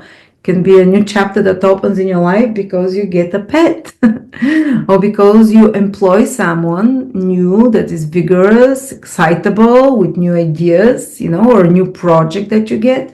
You see, a lot of fifth house activity there. Creative energy, despite of Saturn, is flowing with Venus, Mercury, the North Node. The creative original idea of yours. You might get like a download for something to create, to idea of yours. Fifth house is our original ideas. And the eclipse in the first house says, go for it, start working on it. Maybe from the middle of the month, when Venus turns direct, when Mercury turns direct, things will start untangling and becoming easier. And by the way, if you have any complications in your love life, after the 15th of April, you'll start seeing it improve. If you have any complications with your children or with some creative project, again, after the middle of the month, you'll start seeing things turning around, becoming better, becoming more the way you want it and expect it, rather than being thrown out into surprising situations and unpredictable there, or uncertainty. The certainty will start coming back, and the normal flow of life. But if there is new routines, new habits you want to incorporate, Scorpios, now is the time with the eclipse in your sixth house in April, and then that's a new moon, new birth there. A sixth house is also debt, how we manage debt. You might decide to refinance a debt or something like that. Again, it's good with this eclipse. It's good to do. And then the other big event is that the planet that rules you, Mars, is going to move out of Cancer, where it doesn't feel so comfortable, even though it's making a trine to you, into Leo, which is more aligned to its fiery nature, from the 19th of April, and will stay there for 2.5 months at the top of your chart. So you'll become very active for 2.5 months, the end of April, the whole of May. You might do some important things with work. There might be more work or more job responsibilities for you. There might be some more initiative to go innovate with your work, to put a lot of energy there, all dealing with authority figures, institutions that you decide to take on. But it's like you infuse a lot of your energy from the end of April into achieving goals, into career, into structure and organization. The 10th house is that, into overseeing something as well, or some position even of authority and more responsibility, because the 10th house is responsibility, can come to you. More ambition for your projects come from the end of April and into May, to be more visible, to make a visible change in the outside world with your actions. Now, Libra, Sun, Moon, or Rising. This whole party here of Saturn, retrograde Venus and Mercury, and then direct, and the North Node is happening in your sixth house. It's very much focused on health. And remember what I said at the beginning, Saturn North Node, Vedic astrology calls it a cursed situation. But it's when they join together, you have the opportunity to end some curse connected to your health. That's been repeated pattern maybe over generations. Sixth house can be addiction. Sixth house can be substances and self-medicating that harms your body. Sixth house can be a curse of health of some sort, or sometimes even mental health or physical health that's been recurring. You have a chance to correct it now and to end it, because Saturn in the North Node is starting a new cycle.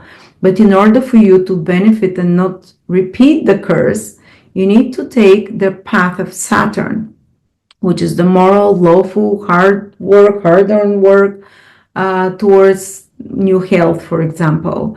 Instead of choosing immediate gratification, what will be the desired nature of the Rahu energy, and to enforce the curse even more with some chronic health issues or whatever. You take the path of maybe starting a long-term exercise routine, a long-term, slow and gradual, maybe difficult, maybe not immediate results. Instead of popping a pill that will help you for certain condition, instead to go like, I don't know, with herbs, with movement, with some other more holistic method. So you break the scarcity of health and build a new health. But it's also about taking on a new responsibility for your health. Rahu, as the North Node energy, really magnifies whatever it touches. It's going to touch Saturn, the planet of duty, hard work, responsibility.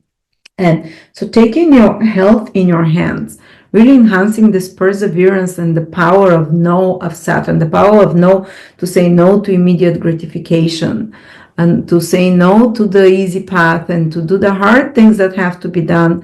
This determination is magnified through the North Node. So you can do some important, very important health changes there. But because of so many planets in the fifth, sixth house, there might be some health issues from the past recurring, though, that can make you think, or even now that appear, that can make you really think about how you approach your health, how you approach your daily routines, and to ask you to take on more responsibility, not just towards your health, but also sixth house is your daily environment. Is it organized? Is it messy? Do you wake up late? Do you not brush your teeth?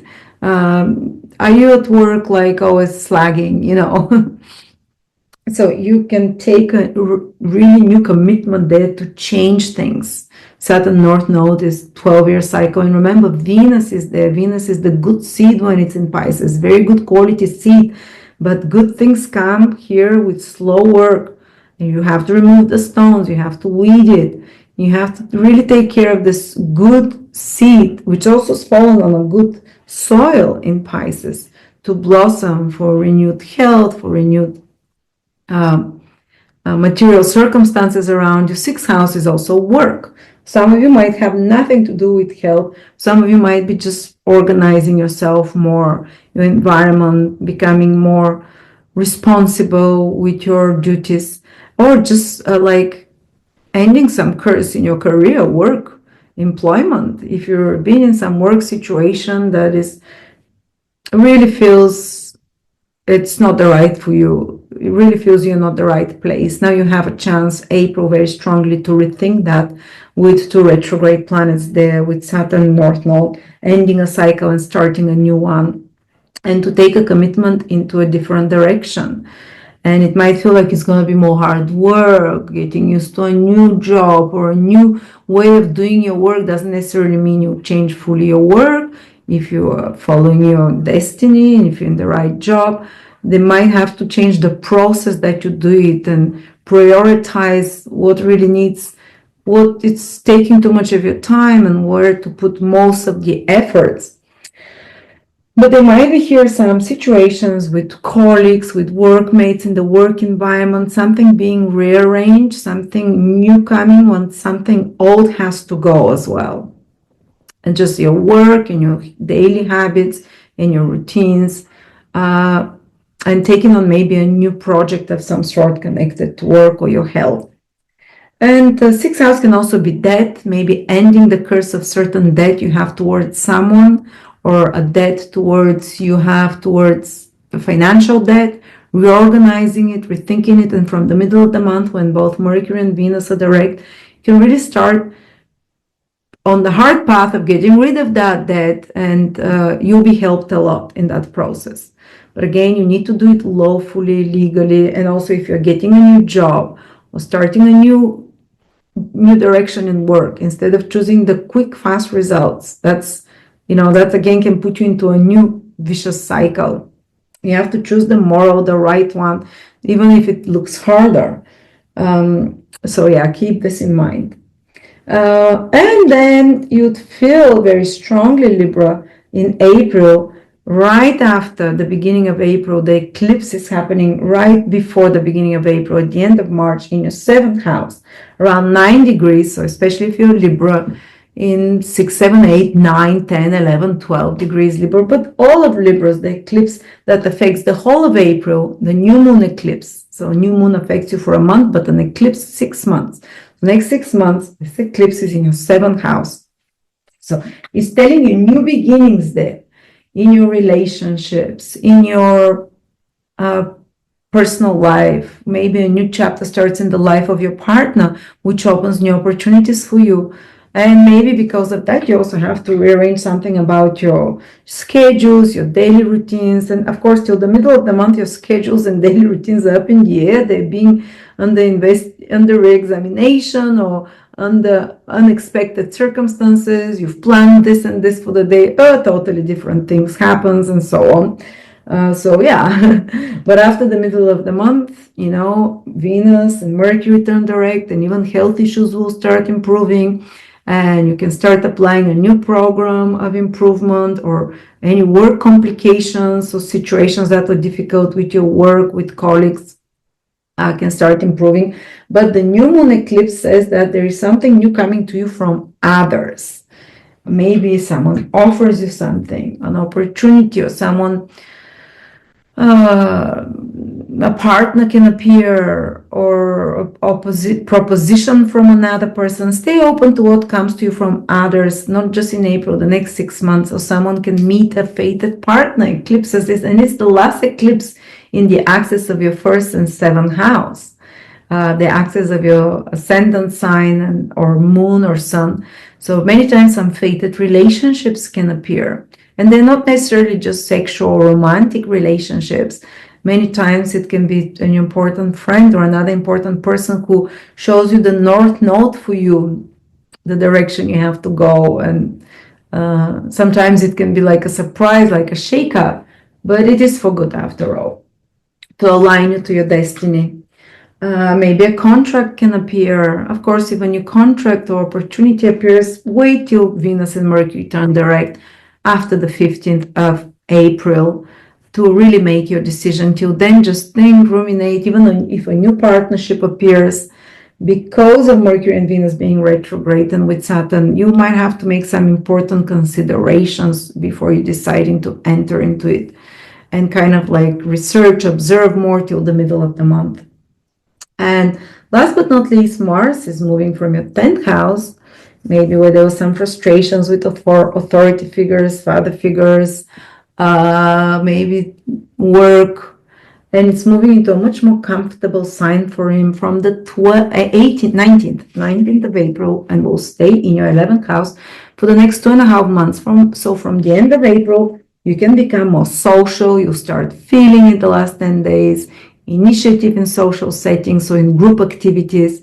You can participate in group activities to do something constructive, hopefully, not just to go and riot. Or you can be rioting, I don't know, with groups.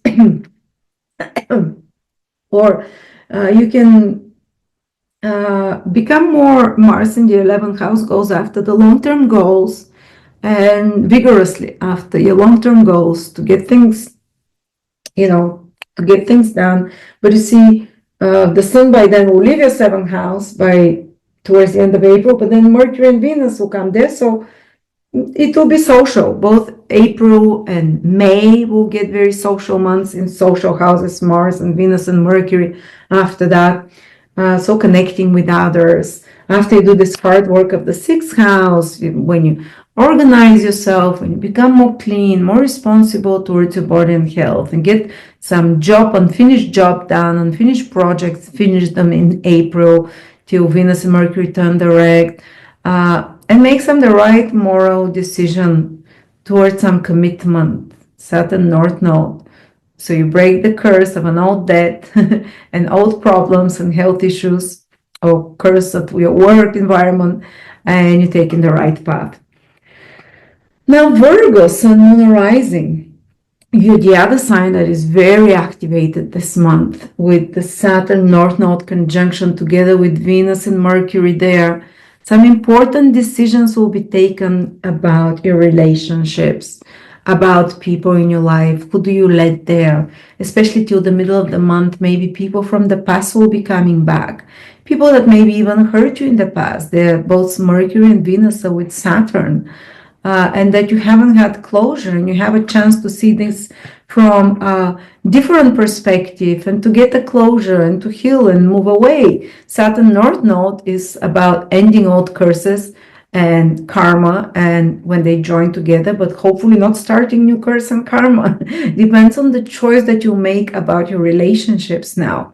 So there might be some difficult situation that ends in your relationships. Maybe a person leaves your life, maybe a partner, business partner, or a contract that has been like heavy on you and karmically, like you had to go through it, but at the same time, Mercury and Venus make you rethink how you approach others, how you let others approach you, how much you give to them, how much you take from them, what you allow to them. Is your heart open to them, or is your heart and you're being hurt, or if you close your heart, you don't let anything new grow there. So you have some important considerations and tough considerations about relationships. Do I want those people? These people in my life is not always about marriage partner, boyfriend, girlfriend, the seventh house. It's about business partners. It's about clients. It's about your audience. It's about it's about very close friends as well. People, your peers of any sort. So you might have to take the decision in April to remove some of those people from your life, to put stricter barriers, Saturn, and walls, or to set your mind that if you see such behaviors and red flags, again, to become very clear about those red flags. And if you see such behaviors and red flags, you're never gonna let this, and you're not gonna fall for it. Also, some truths or secrets can come to the surface about certain relationships in the seventh house, because Pisces is the sign of secrets, and all these planets dig into the past and discover something about your partner, something about a secret that comes to you from others, and you'd have to make a decision based on this secret, which road to take and how to proceed. And remember what I told you, if you want to end the old curse and take your relationships to the next level so you don't repeat the same mistakes, you don't get hurt in the same way, whether it's in business or in personal relationships, Saturn Rahu asks you to take the moral higher ground instead of choosing the fruit of temptation that's immediate, that can give you immediate pleasure. Choose the one that will be more gratifying the long term, that requires more hard work and certain commitments rather than immediate gratification. That will be the right higher moral ground. And also in your relationships with others, choose to be as moral and as honest as possible. So you don't bring in a new curse from Saturn North Node when they join in your seventh house, if you're like unclear with someone, or you're misleading them, or you're not as honest, and that can lead to attracting someone or certain circumstances that or situations that put you in a tough situation, and you get repercussions very quickly for them as well.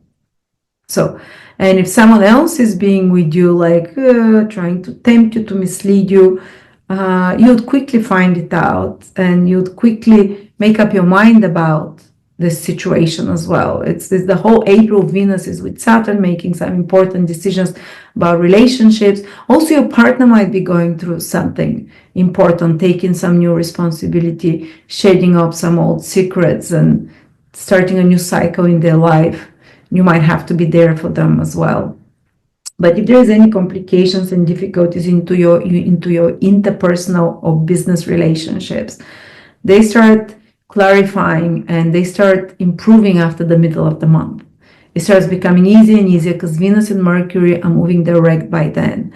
If there were some delays with contracts, with agreements, a project that you're working together with others in some kind of a collaboration, if there's been complicated or tense or slowed down or not going anywhere, it starts moving ahead and you start getting clarity from the middle of the month regarding such a situation. But yeah, you might decide really to remove certain relationships or certain people from your life, or they might, or God might remove them without your direct decision there. And so something important there through others. And just watch out what people, if some people might offer you certain temptations, an easy way, and while others might, you have to take the higher ground again, as they say. And then Virgo, you do have as well the full moon. April is under the influence of the eclipse that happens at the end of March. So the whole new moon, the whole month is under the influence of the new moon eclipse in your 8th house. There might be some new possibilities and opportunity, not just in April, May, in regards to resources that come to you as a couple, new resources, for example, maybe financial situation of your partner can change and money can come to them, or some you together as a couple can, it can open a window for you for new material, something that comes to you from outside sources, might be government help, might be money from business that you've done with another, or clients' money opportunities, new ones that you get across and you start trying to implement. Also, 8th house is about inheritance. Something important can happen with inheritance. And unfortunately, the word inheritance also implies the other word of the 8th house, death, rebirths. But it also can mean eclipse in your 8th house, can mean pregnancy, baby, birth within the next 6 months, something like that, not just deaths. It's deaths and rebirths. I don't know which one. For me, when I had an eclipse in my 8th house, was a baby and a pregnancy. Both of them happened. A pregnancy for sure, yeah, and a birth without death. So I wish the same for you, but sometimes it entails the other thing. Don't think any of this will happen. It might be just that you have some deep psychological insights, because 8th house is the house of where we keep trauma, where we're stuck in our emotions, where we're stuck in trauma of this life or past lifetime. And the eclipse really spins the energies of the chakras when it's in the 8th house and help you have a quick healing from that and unburden yourself from traumatic feelings and experiences and have a breakthrough psychologically of some sort, breakthrough from an addiction, from an obsession, realization of some sort, transformation, rebirth of your psychology. So that's the positive side of the 8th house. So also Mars is moving from your 11th house into your 12th house from the end of April, the last 10 days of April, and will be in your 12th house for 2.5 months. So the whole of May, it will be also there, part of June. So that's, nothing, it's not directly affecting you. It's in the hidden house. You might feel a little bit like a lowered energy, or maybe put more energy in this 12th house helping others. Or if you feel a bit less motivated, no, it's because Mars is in your 12th house. Also, your sleep patterns might become more wild. You might dream strong emotional dreams at night, either passionate or more aggressive. You often work through karma when a 12th house activates, and when a planet activates your 12th house through your dreams. You work through this karma. But otherwise, Mars in the 12th house can mean a little bit like your life vitality, a little bit withdrawing, working on the inner things, on psychological things, rather than on the external so much, All right. But yeah, this, especially Virgos, remember that in the last 7-8 degrees from 23, 24, 25, 26, 27, 28, 29, 30 degrees of Virgo, they'll feel this conjunction of retrograde and then direct and Saturn North Node together. Some important decision or some big change or new responsibility you might have to take in a partnership, while removing certain aspects of a partnership or whole partnerships, or certain ways of being in a relationship, while taking on new responsibility. And sorry about that indirection. Okay. But yeah, there can be a new relationship that appears in your life that carries a certain energy of Saturnian energy, and Rahu is something new, but it needs commitment and further commitment. And as I said, North Node Saturn cycle is 12 years. So some responsibility that you take, and you have to be ready in a partnership or business or personal, that will take many years to unfold and to commit to it. And always choose the long-term path rather than the immediate gratification path, Virgos. Not just in relationship, but in many things, because the North Node and Saturn directly aspect you. Now, Leo, Sun, Moon, Rising. This whole eclipse, this whole Saturn, North Node, Venus, Mercury happens in your 8th house. Doesn't directly aspect you, but it still affects a certain theme in your life. The 8th house is connected to matters regarding personal, mutual finances, for example. So there might be a lot going on here with your partner, your money versus your partner's money, your business partner, your client's money, and resources that come to you from others. If you have clients, it's their resources. Some important decisions might have to be taken, Leos, for that. And to maybe reshape, change something, how you approach the finances as a couple together, rebudget, make some preparations, make some rearrangements there. Don't take big financial risks now. If someone appears to you in April and says, oh, I have a get quick rich scheme for some investment, whatever, and it can feel very tempting. Rahu is the tempting influence that will give quick rewards, that will give quick returns.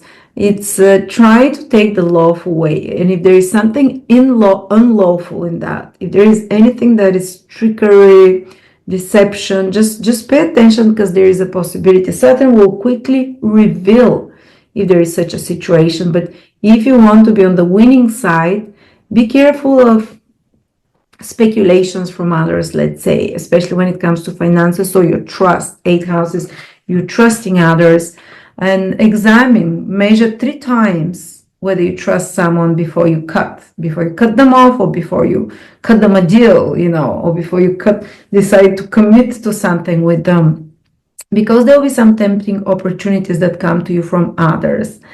And as I said, the battle between Saturn and Rahu is take the high moral road, or take the road of deception, the road of ambition, of immediate gratification, which is the Rahu energy. And if you take the high moral road when it comes to finances, resources, taxes, insurances, inheritances, all of those things, other people's finances, whether it's your clients, bank investments, stock investments, money with a business partner, your money that you give or receive from others. If you decide to take the more lawful, the more moral path and way, even the more difficult one that takes longer, requires more efforts, you would be rewarded, because Venus is there when Saturn and the North Node are starting this new cycle of 12 years in your 8th house, and there will be incredible rewards if you now choose the next 2 months to be moral, maybe even to help those in need, to help your partner or another person, and say, oh, if you have a chance, you might get from the government some benefits, or some, if I say that this or that, but if it's not truthful, this will come back to bite you. So when you're dealing with money or resources or finances or trust of others, be as honest and as moral as possible. Even with intimacy and sexual matters, be as moral as possible when it comes to sexual matters and to intimacy with others, because it can quickly come back to bite you. And if others are trying to mislead you, also pay attention there with morals, with intimacy, with money, with power plays of some sort. You have to really consider carefully and be more attentive for red flags. And the smallest red flag, even immediately say no, go on the righteous way, because we don't want to activate the curse of Saturn and the North Node and Rahu to create further karma of in one of the financial houses, karma, one of the houses of intimacy and sex, one of the houses of ability to receive from the universe. So if you're honest in such matters with others and with yourself, and if you decide to go the long, hard way and to commit to something there, maybe it's to commit to a long-term loan, to commit to a long-term commitment with another in intimacy, rather than take the seductive, easy way out, then you'll be very rewarded down the road. And also with, be honest with taxes, with such kind of stuff. But you can also end the curse, North Node, Saturn conjunct together, especially curse that's been repeating in your life, a repeating pattern, for example, inability to have sexual intimacy, inability to even experience pleasure and opening yourself to another.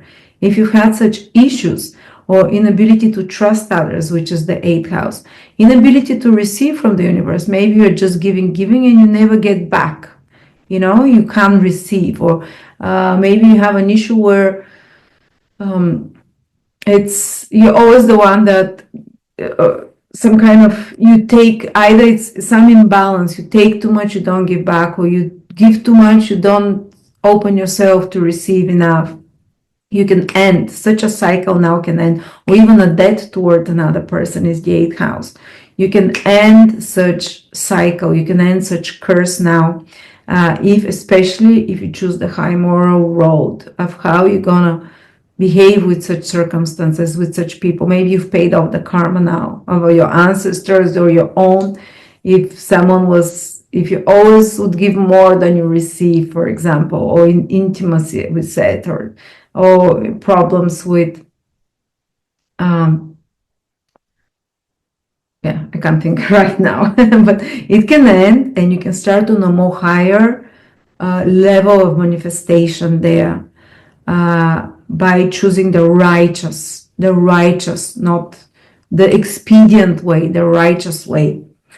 8th house is about transformations as well, and it rules the chakras, all the purges and opening of the body. And when all those planets are deactivating it, but one of them is planet that stops, that stagnates, Saturn, Rahu is planet that speeds up, Venus and Mercury are retrograde, you might feel that you're on the verge of change, but especially till the middle of the month, it might be hard, and it might feel like this change is a bit imposed from the outside. But after the middle of April, you'll notice that the transformation and the change starts happening in your psychological situation, in your external world as well, in your psychology, in your external world. This transformation starts happening more easily and you're able to transform and move forward.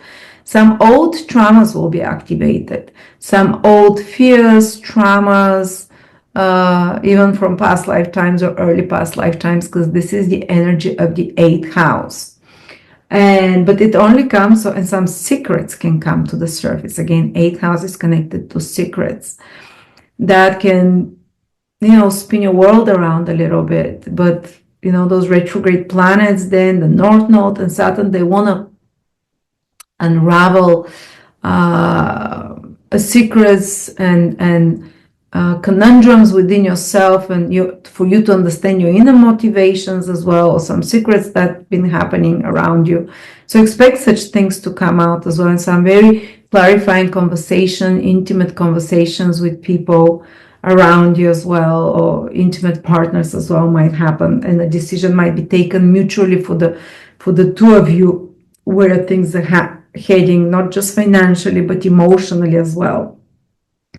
And so you might end some karmas there connected to such things. And if you do the right choices, again, I repeat, you might open the door and the seed to gradually grow for a lot of help and support coming to you from others, other people's resources coming to you, certain investments that you made over the next 12 years growing, but legally, lawfully, with instead of trying to trick others, trying to take more than you want, than you need, trying to be sneaky, this is the Rahu energy. Do the moral thing. I'll do right by others. I'll fulfill my responsibilities towards them. If they're being predatory towards me, I'll put the right barriers as well, not be taken for a fool. And you can be really rewarded there, those blessings of the 8th house, which is receiving from the universe, receiving back. And healing, psychological healing as well. And a lot of, if there's some physical healing that needs to happen for you, it might stem from an unresolved trauma, that all these conglomerations of planets there now can really help you push through that trauma. So even a physical healing can happen, or if you have some obsession, some one track, something that has like control over you, which is the 8th house, some obsession, sometimes addiction, sometimes a person you can be obsessed towards, or stuck in a pattern. Saturn North Node can break that curse for you. And if you promise not to repeat it again, especially if you're in some complicated hidden situation or, unhealthy one, and can release you after that. Now, the other big event, Lewis, is that the whole month of April is under the influence of the solar eclipse that happens just at the end of March. And it's in your 9th house. It's very supportive for you. New opportunities appear for you, not just in April, but the next 6 months from abroad. It might be about traveling abroad. It might be about relocating even abroad. It might be new opportunities that appear for you about foreign countries or international trade or travel, as I said, or higher education or knowledge.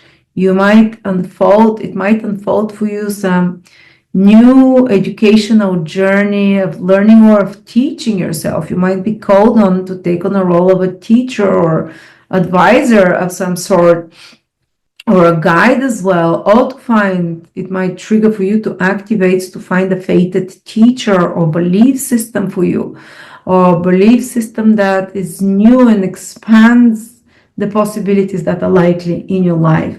Also, some important development with father figures or teachers is possible as well. Or even the 9th house is your plans for the future, the ideals that you have, the plans that, how do you imagine your future? It can really expand it. This eclipse can rearrange what you've planned till now for yourself, or how you see a future by opening new horizons, so you see that more is possible. And last but not least, from the 19th of April, Mars is moving into your sign and will stay there way into June, even for a couple of months or even longer. And you'd feel more and more energy. And I think you have a lot of energy, Leo, the whole of April, because Aries is activated fire sign with the sun there. Then from the end of April, Mercury, Venus, and Saturn will go into another fire house. And Mars will be in the fire house the last 10 days in your sign.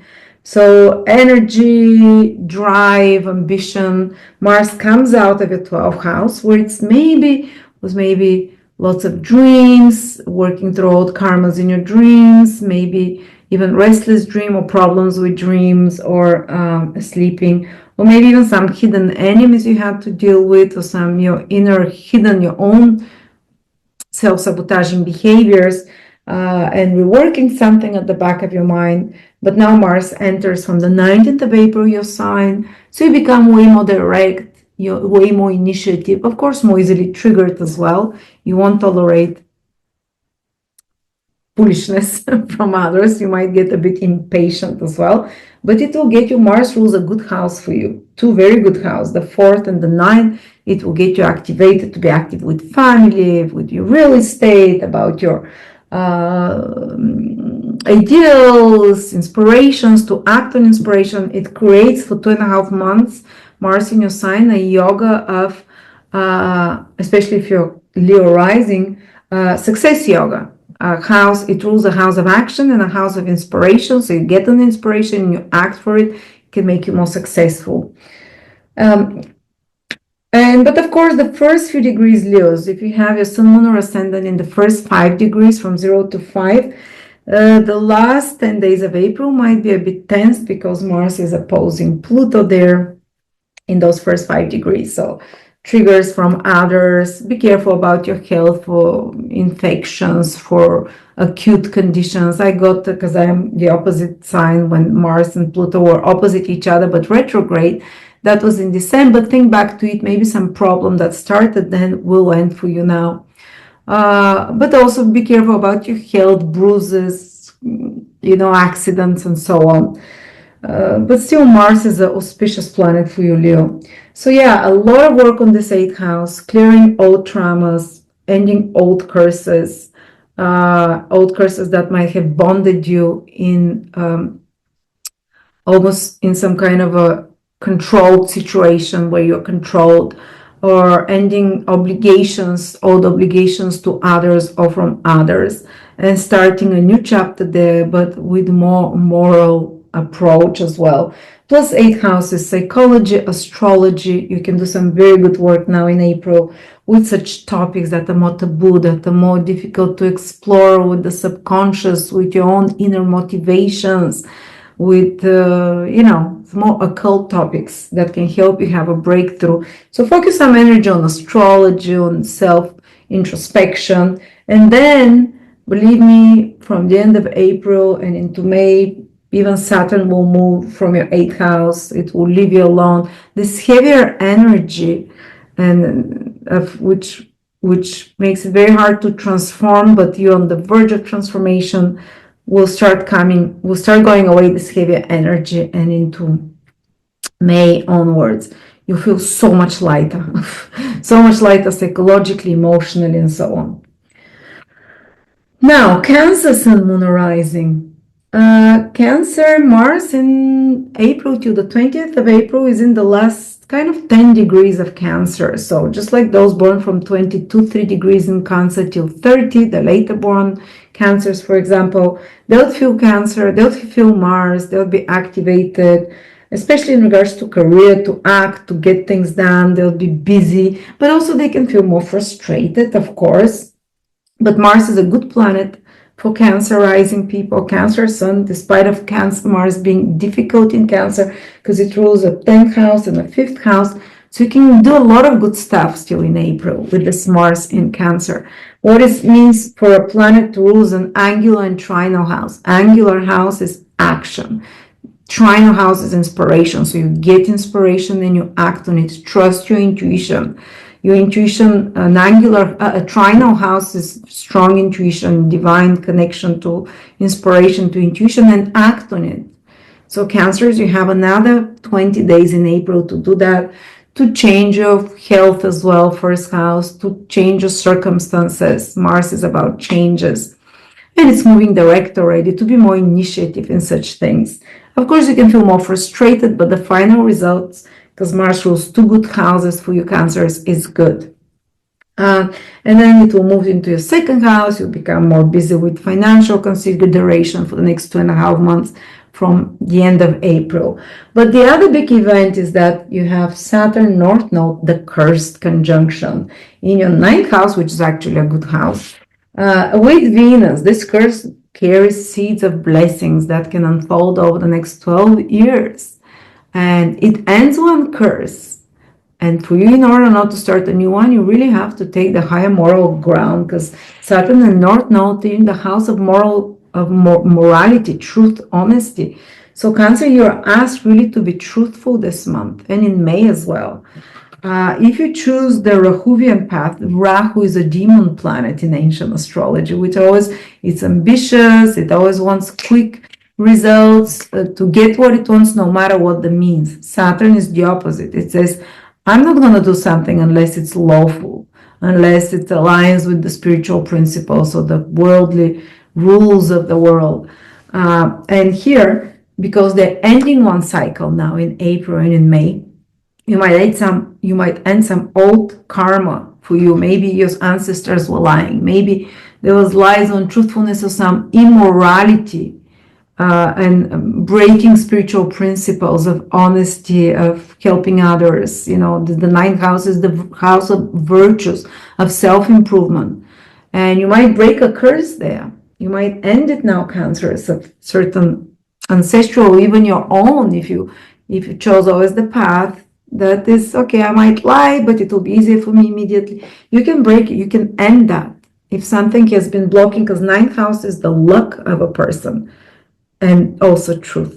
So if someone does not tell the truth, if someone misleads others, their luck, they clip their own luck, they clip their own good karma.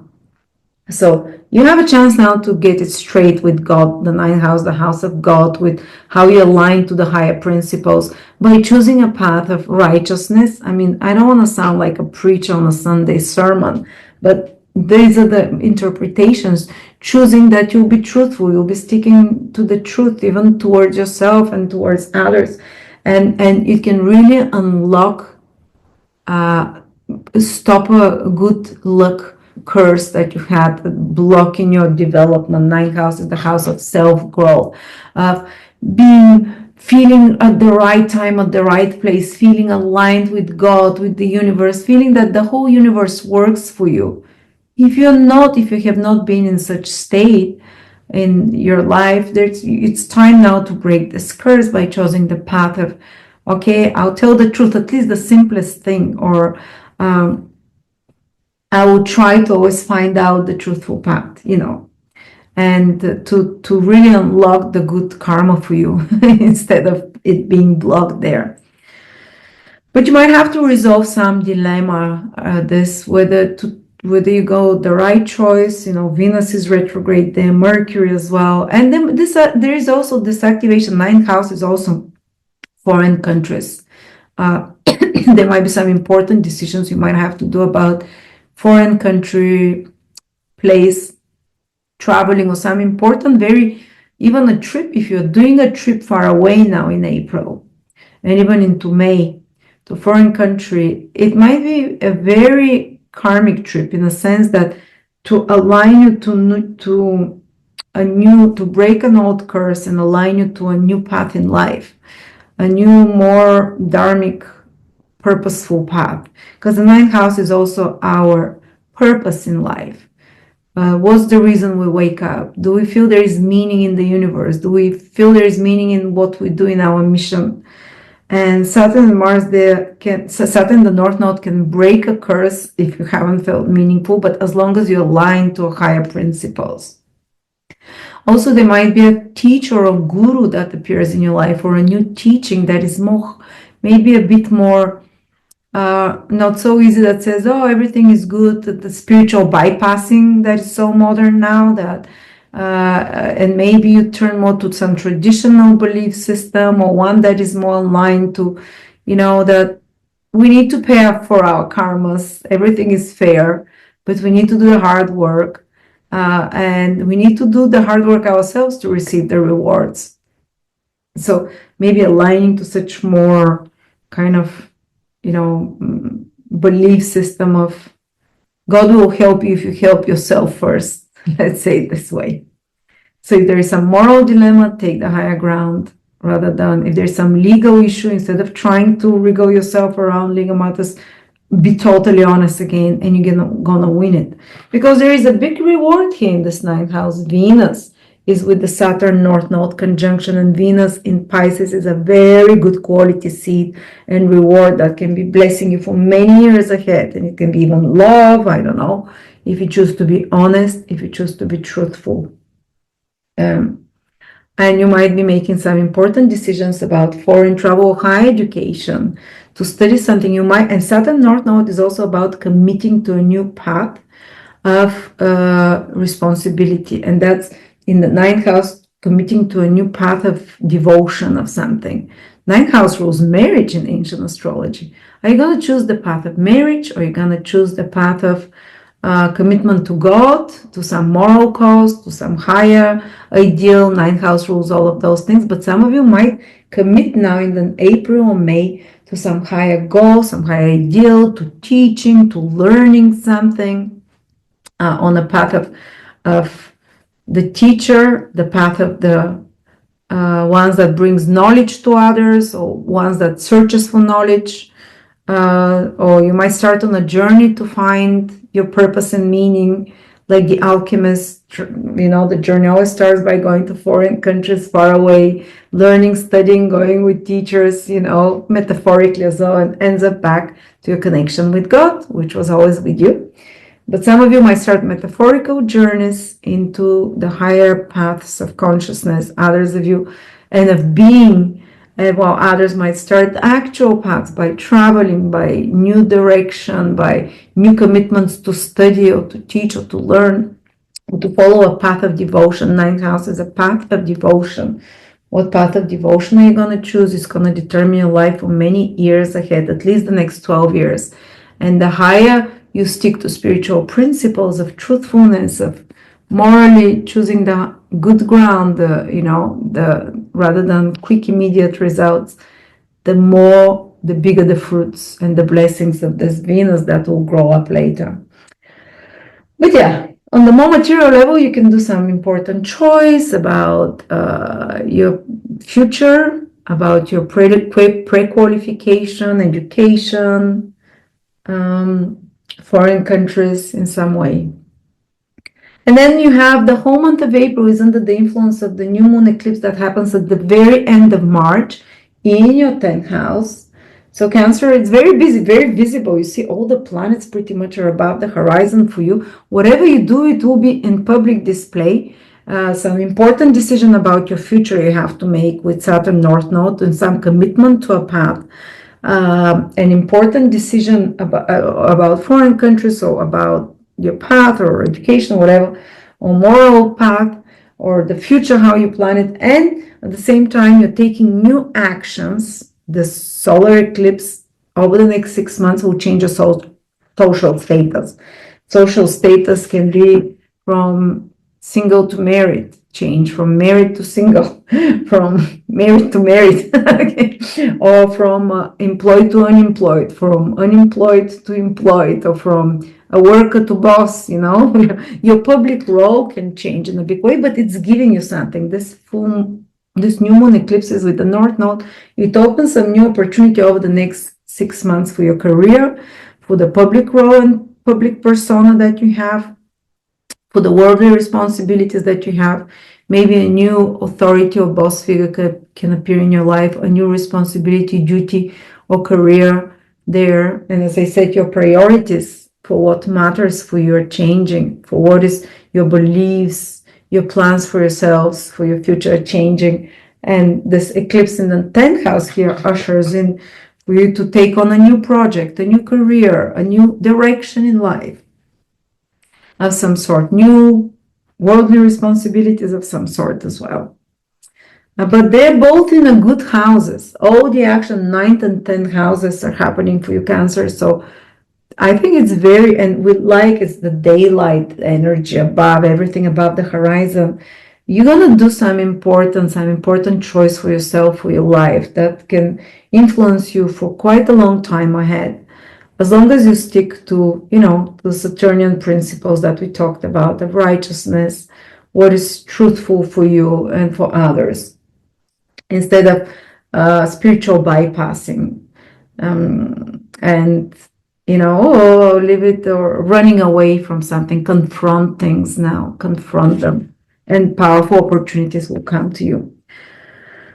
All right, then Gemini, Sun, Moon, or Rising. This whole party here, the North Node with Saturn, with retrograde Venus and Mercury, and then direct the whole month, it's happening in your 10th house, very visible house. You might have to take some very important decisions, Gemini, about your career. Are you gonna continue? And especially, you might burst illusions about if you're not on the right path in your career. Saturn with North Node, with Neptune, you'd really quickly realize if you're not on the right path and start reorienting yourself towards a path that is more aligned to your truth, aligned to your soul as well. And so then for some of you, it might mean really April and into May, changing direction with their career. For others, it might mean that they take on new responsibilities with already existing career path, even positions of higher standing with, yes, it will come with more standing, but it will come with extra responsibilities. And some of those responsibilities you might not be even ready for yet, because Rahu is something new. Saturn is responsibilities. They're starting a new cycle, and Saturn is something you haven't even done before. So you may break the old pattern of your career by bringing in new responsibilities or duties that you might feel, or a promotion, even if you've been doing hard work, if you've been righteous, working, doing all the necessary steps. It can be a very big promotion and work that comes for you, and you might feel like you're a bit thrown into the ocean and you have to learn a lot of hard things before you fully are a master of the situation. But don't worry, sometimes it happens. Plus, Saturn North Node can be, we know it's like the curse combination, so there might be like ending a curse connected to your career, as long as you decide, and connected to your fathers and the father side of your ancestry as well. And it might be curse of bad luck, curse of, think of something connected to your ancestors, because it's the parental line, whether it's father, sometimes it's the mother, the 10th house, or it might be ending a karma connected to, say, lack of success or in public or in career, or say karma of very harsh authority figures in your life, or ending a karma of very punitive and unforgiving father figures, bosses, institutions, such kind of society being very critical towards you. As long as you decide to take again a more committed, higher ground path, more mature path. But for many of you, it will be a new responsibility, new commitment with your social direction in life, with your social responsibilities. So there can be a change of your social status, married to unmarried, unmarried to married. That's again taking on some new responsibility there. And there might be a rethinking of your career path, or completing some unfinished work project with Mercury and Venus retrograde. They may be working on the deadline. And if there's been some complications with your work, with bosses, with institutions, with your career, some unclarities, everything starts improving from the middle of April, because Venus and Mercury are both moving direct after the middle of April. So some situation that was stressful there with your career, or as I said, institutions, authority figures, father figures, they start clarifying, or some stagnant situation or delays there start moving forward, and you get more clarity where you're heading and for the direction of your life. You definitely can become more ambitious now with Rahu and Saturn. They're starting a new cycle. And some new opportunity can come to you in regards to those ambitions with your career and success. Again, remember not to activate a new curse for yourself for many years. And instead of choosing, because Rahu can give you very quick results, say promotion or to get ahead, but you might do it in a way that is not very moral, say appropriating the work of someone else, or saying, oh, I did it, or putting someone down so you can grow up, or not being really qualified and lying about that, for example, or doing it by causing harm to someone or grief. If you choose this path, you're going to have very quick results and gains, but they will be temporary, because Saturn is joining with North Node Rahu, and there will be quickly repercussions for that in the fall. But if a new opportunity comes there career-wise, and you have to decide between should I I'll get much further ahead if I say this or do that, or overly take over more power, do it with the Saturn methods, which is be honest, be righteous, follow the lawful steps, tell the truth. Do some, even like about some self-restraint, not to take certain actions, and then you'll be rewarded manifold, because Saturn and Rahu are starting a new cycle. They'll take your worldly fulfillment and worldly mission to a next level if you choose the righteous way. And Venus there, this beautiful seed that is exalted in Pisces, exactly with the North Node and Saturn, shows that you'll be really rewarded in the world and will respected and over the next, I don't know, years, because Saturn North Node cycle is 12 years. And you'll be wildly, even 30 years, because Saturn passes through your 10th house once in 30 years. You'll be wildly respected if you do it the right way, and if you take care not to just try and get, like a quick elevator up to the top. You might have to go walking on the stairs. This is the Saturn energy, where you have to do the hard work, weeding, watering that seed that is planted now there, and you'll get much better results than you even imagine. And then Gemini, the North Node, there is an eclipse at the very end of March, which is happening in your 11th house and influences the whole of April in your 11th house. Again, very visible houses. This is your reputation, your career, your worldly actions. If you're not working, for example, your responsibilities. The 11th house is your social contacts, your public connections, your friends, or long-term goals and dreams that you follow.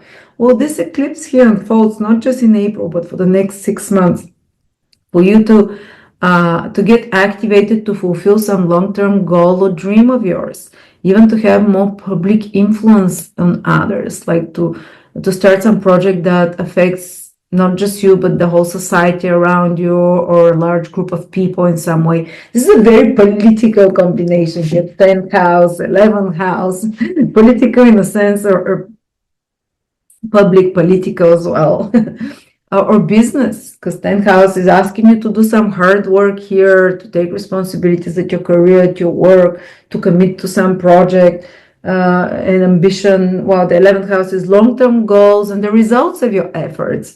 So both those houses are activated. Actually, both those houses, like planets like Saturn, the Sun, where they activate for you the desire to work hard, the desire to commit to your projects, to your goals. And this eclipse in the 11th house, there might be some shakeups with friendships in your social circle and environment, and who you want and who you don't.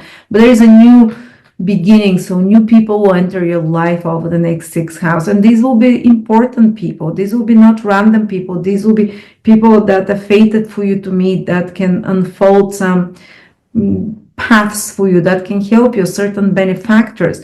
You can get inspired to, with this eclipse day in this 11th house, to pursue more clients, to have more gains. 11th house, the house of gains. Again, try to do it in lawful way, in the right way, because the house of action, the 10th house, has Saturn and Rahu there. We don't want to unlock a new curse there, and the 11th house is building new bridges with new people in your life, following some long-term goal or dream of yours. Usually it's title and honors, to get a title, like, what is it? PhD, master, whatever, some award, reward, possible also to unlock with this eclipse there, or ambitions. Definitely, these are two very ambitious houses, the 10th and the 11th, with a lot of influence and busyness there. And Gemini, Mars is moving from your 2nd house from the 20th of April, 19th. So if there was more expenses, stresses financially, and so on, they disappear. You'll become much more active here. Again, another social house for the next 2.5 months. So more communications, interactions with others. You see two communication houses are activated for you in April and into May very strongly. So connecting with people, getting more social, communicating with others, building the right bridges is the right direction for you, especially, April and May forwards. So there we go. Taurus, Sun, Moon, Rising, April 2025. Taurus, the whole party is happening in your 11th house, which is kind of good actually. North Node and Rahu are joining there. North Node and Saturn are joining there the whole of April, together with Venus and Mercury. And actually, in ancient astrology, they say the North Node really loves to be in the 11th house. It gives good results there. So does Saturn. It's an ambitious house of achievements in the world, gains, profits, receiving recognition from others around you and the public. And I want to say that, and working on long-term goals and dreams of yours. And Rahu is very ambitious. Saturn is very hardworking. So that's a great combination, actually, I think, for Tauruses towards those goals, dreams, to recommit, to put more ambition there, to put extra work to get results. 11th house can be gains. If you have a business, this will be the revenue of your business. If you work for someone, this will be your salary, your bonuses that you can get. You can really commit to some project, and especially North Node Rahu are starting a new cycle, ending an old one. So you can commit to working towards a higher bonus or salary, or towards some financial or business project. 11th house rules business, or 11th house rules clients, followers, all those things to commit, but it will come with extra responsibilities. North Node and Saturn is like Saturn on steroids. North Node enhances, magnifies whatever it touches, but for the ambitious reasons. And for motivation, ambition, drive. So you might have to flex your muscles more, or use more willpower, use more hard work to tend to your fields, so to speak, to give better fruit. But the rewards can be very long-term, very good, because Venus is there, part of this conjunction. They're starting a 12-year cycle in your 11th house of gains, of benefits, of social recognitions. And if you do the hard work, because Saturn and Rahu require much commitment to much harder work than normal, then I remember when I was starting doing astrology, Saturn was conjunct Rahu, the North Node. Oh wow.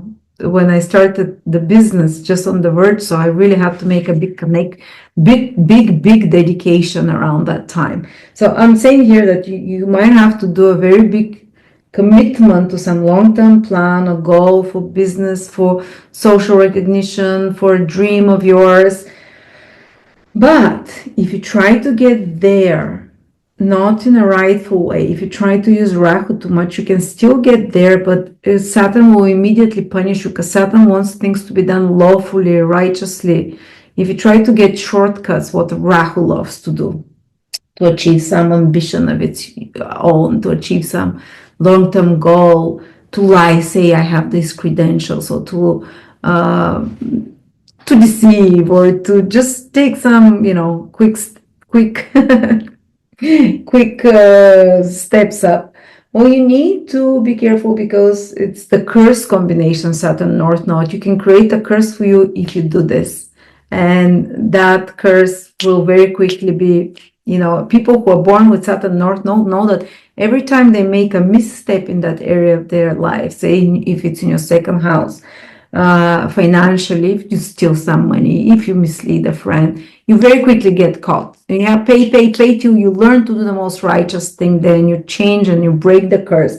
So you have an opportunity here to break a curse connected to achieving a goal or a dream or a vision of your gainfulness, financial success as well, if you choose the righteous way to achieve those goals, to achieve those, and to commit to that way of doing it for many years ahead, forever. Also, 11th house is friendships in your social circle, Taurus. So they can be, have you felt like you have a curse with friendships, that you attract wrong people? Not all Taurus, but if you recognize yourself in this, if you felt it, this can be the end of this, but you learn how to put barriers and how to do and how to treat friends correctly, and those in your social circle, colleagues or whatever.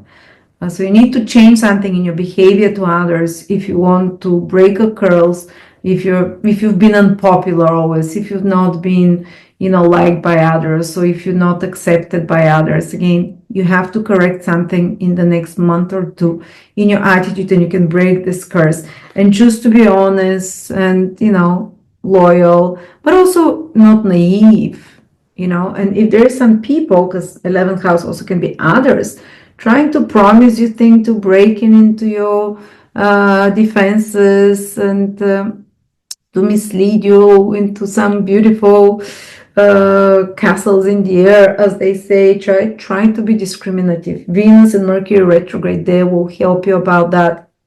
And especially you can see through lies that might come from friends or people in your social environment. And you might decide to remove some people from your life, maybe unfollow some people, maybe remove some of your clients that might be negative influence on you. And it's kind of a cleaning up process there of friendships, of relationships in your social environment, some difficult decisions that have to be made, but also you might see some friends you haven't seen in a while from the past, especially the first 15 days of April. Mercury and Venus both retrograde in your 11th house. Reconnect, set the record straight with them, reminisce about the past, complete some old karma with them. And Saturn Rahu start maybe new relationships, new friendships can appear for you as well. More mature, more responsible, and kind of, in a sense, those more charismatic people that are more tempting, be a bit more cautious about them, because Saturn Rahu combinations, you need to lean more into Saturn, the people that you really trust, that have proven themselves over years, or that are more respectable, that are proven more moral, more reliable. Even if they're not the most exciting ones, these will be the good choices for you to bet on now, to connect with. These people can help you long term in a really good way, in a way that you didn't expect before, or you didn't have the support. So yeah, there you go. Plus Gemini, you have Taurus, you're gonna have the whole of April under the influence of the eclipse in Aries that happens at the very end of March, because it's the new moon eclipse affects you not even just in April, but the next 6 months. It's in the 12th house here. It's about ending certain things, and just like the 11th house, ending some friendships, starting some new ones, ending some long-term goals that are unrealistic and our approaches towards them, and starting a new, or business plans changing, starting new recommitments. But that with the 12th house in full moon eclipses, there will be a lot of letting go that comes easier to you in April. Maybe quite busy subconscious as well. And 12th house is faraway countries, foreign trips. For some of you, it can mean foreign trip that opens up a foreign relocation even. I mean, it will be a bit more complicated till the 15th of April, because both Mercury and Venus are retrograde. So just be prepared for little snags, the plane not leaving on time, or not forgetting some paper or document. But if the opportunity opens, and it will be kind of a fated one, either over the next 6 months, not just in April. In April, May, June, July, this eclipse has a longer influence. Maybe there is like a path opening for you, or some fated event, or some fated experience that you would experience by connecting to foreigners or people from far away, or maybe starting some spiritual studies, because we don't always travel just physically. We travel with our soul through spiritual studies, through psychological research and insights. They also shift our internal state in a powerful way. All right, and then Mars is moving from your 3rd house, where it's been for the last 3, 4, 5, almost 6 months, in your 3rd house. So problems with siblings, with neighbors, with relatives, arguments like that should stop and finish. Or with your car, if you handle with laptops, with communication, because Mars there can create some havoc, should end. And Mars moves into your 4th house from the 20th of April, will stay there for 2.5 months, into May, into June. So where you do some work, more focus on family, cleaning up house, for example, rearranging furniture. Mars is innovation, innovating something in your home, family, and possible arguments with loved ones. But these are not, especially the last 10 days of April, be careful, because Mars is opposite Pluto, clashing with parents, with authority figures. Pluto in your 10th house, clashing with your needs, your personal needs versus your worldly responsibilities, some dilemma you have to resolve there. But if there were such problems that started maybe in December, when Mars opposed Pluto again in your 4th and 10th house, This will be concluding problems with your job, with your work, with bosses, with your personal and family life, with parents, with home and family. And last but not least, Aries. Aries, for once, I put you last, huh? All right, Aries is a big party in your 12th house. It's almost like when the mouse is away, when the cat is away, the mice play, because the 12th house is where you don't see it. It's behind you. You're the cat. You're away. There is a party behind you. You don't really see it. It's in your subconscious. But you might feel you might be reworking through some past karmas, because 12th house is endings, completions, karmas. They might be ending. So it entails endings of some sorts with this strongly activated 12th house. And because Saturn and the North Node meet there, they meet once every 12 years and never again in your life, in your 12th house. So once in a lifetime event. And it's about ending curses and hopefully not starting new ones. And those curses might be connected to your past lifetimes even. When curses mean some difficult circumstances or repeating patterns that have been happening in your life over and over, even in your ancestors and family, but somehow they're connected even to past life, or you've buried them in the subconscious, and there might even be some secret that you've forgotten, something that happened when you were too little to remember, you switched it off. It might come to the surface, or it might have been wreaking havoc, maybe some trauma. I don't know, your mom left you alone for a few hours when you were little, you got traumatized, God forbid something worse. Things happen that when we don't remember, we've excluded them from our conscious, it's behind us. Now the subconscious gets very strongly activated and it might come to the surface. You might remember it, which means also healing it and relieving it. Also, it's relieving it as well, but also releasing it. Or you might remember it through your dream states, or might be having some dreams on repetition. And it might have started March, April, repetition, because these are some unprocessed traumas from the past. And many times Rahu, North Node Mars, is about breaking old curses plus ending old karma. And the best way to end an old karma, instead of paying it off, which can also happen, you have to pay through the piper, is by reliving it in your subconscious, in dream sleep. So reliving something that was painful, that was hurtful for you, that maybe you hurt others or they hurt you, reliving it in your dream life. So this, and it gets released then rather than with actual development. And you might be freed from some curse, and it might be an addiction. 12th house is addictions. It might be even mental health issues. 12th house is those things. It might be these are the two major things connected to that. But you're asked to sacrifice something. If you don't want this curse to renew and even a worse curse to be done there, with our own stupid actions, you need to commit to some higher moral principles. So, for example, giving up something.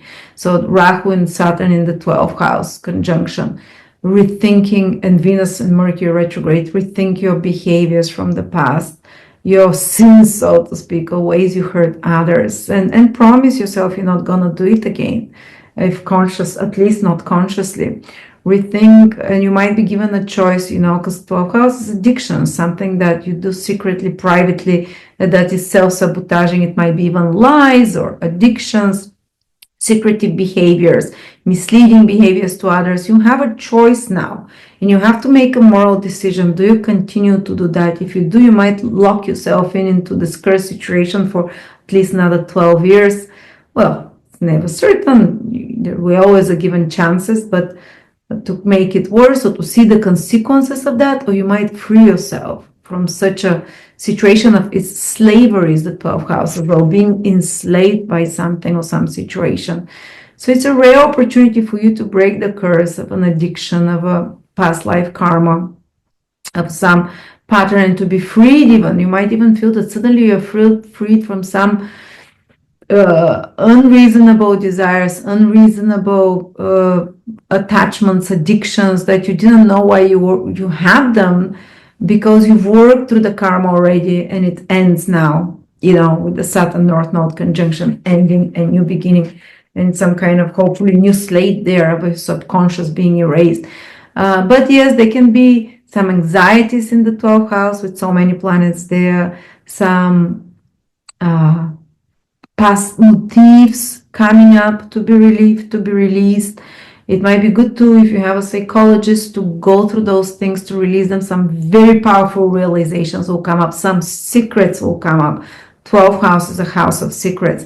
Some unsaid things that were not said to you will come and you would say them, or others will say them to them that were buried before, and you'd work through them. And gradually from the middle of April, if you felt more down, if you had some psychological battle within you, if you've been battling with addictions, with hidden enemies, with self-sabotaging behaviors, our hidden enemies will be exposed. If someone is doing, you might not have any, but if someone is doing something behind your back, this now will reveal such people and will reveal such situations. Or if you're doing something behind someone's back. Plus, if you have criminal inclinations, or if you know some Aries rising person or whatever with criminal inclinations or doing something dodgy, they can be exposed now in April, because Saturn Rahu doesn't forgive in this 12th house of secrets. If they were able to get away with it till now, it doesn't. But if you come clean with such behaviors that are usually kind of more shameful, that you try to hide, if you try to come clean, if you commit to instead of the immediate gratification of Rahu, to the long-term hard work, but you'll get a great reward, because Venus, the planet of that rules seed, is with this conjunction, that rules rewards and gifts. God has a great gift for you if you decide to take the higher moral ground, not to succumb to lie, not to succumb to try to do something behind someone's back. Try to be honest, to try to do it from the high vibration of the 12th house, compassion, wanting to help others. You'll be wanting to, give rather than take. There'll be a big karmic ending of a karmic curse, let's say, very difficult situation, let's say, and release and being freed from that, being freed from some kind of slavery.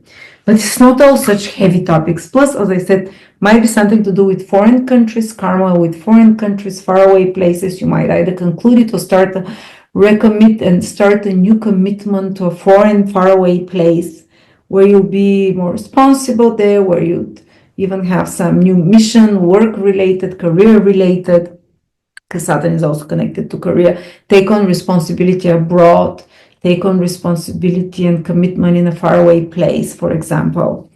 Or take on a spiritual commitment to meditation, spiritual commitment, 12th house rules those things, spiritual commitment to some long-term commitment to some spiritual studies or research as well. These are some of the good things that can happen with Saturn in the 12th house, with the North Node. Long-term commitment to investment in a faraway place, not immediate results though. And then don't forget that the whole month of April is under the influence of the eclipse in Aries, which happened at the very end of March. It happens, but it influences you in April and 5-6 months ahead, especially those areas that have any planets around 6, 7, 8, 9, 10, 11, 12 degrees. But all areas, the last eclipse in Aries for the next 7, 8, 9 years, the last eclipse in Aries there. Big opportunities, like you're ending some things here, you're closing the door on some old karma, you're rethinking the past, you're getting rid of something. So you're with one leg in the past, but with one very stable leg into the future as well, of new beginnings, new direction, new moon eclipses, new beginnings with North Node, something new. So there will be a lot of new beginnings for you as well. Be careful always to choose the more higher moral ground. We talked about it, but it's opportunities if it's your sun in Aries for a new career, new vision for your life, new direction, new role in your life if it's your ascendant, new role, new health direction, new body. If it's your moon in your personal life, powerful new beginnings. whether with relationships or family and so on. So yeah, this eclipse here says it's very exciting month for Aries this year, this April. After that, there'll be new moons again in Aries every year, but never an eclipse for many years. So last chance to really shed that old skin, guys, to really enter into this new role. You're still doing a lot of shedding, but you're coming into this new role that is for you. A new beginning that will happen for you over the next 6 months somehow. And last but not least, Mars, the planet that rules Aries, is finally moving from Cancer, which feels a bit like Mars wants to run. Your Mars, you're ruled by Mars, wants to run, but it's been moving backwards. First of all, you've been asked to run backwards and then through water. Run through water. It's not easy to run through water. You want to sprint ahead, sprint the best when the conditions are dry, and here it is in Leo, in another fire sign.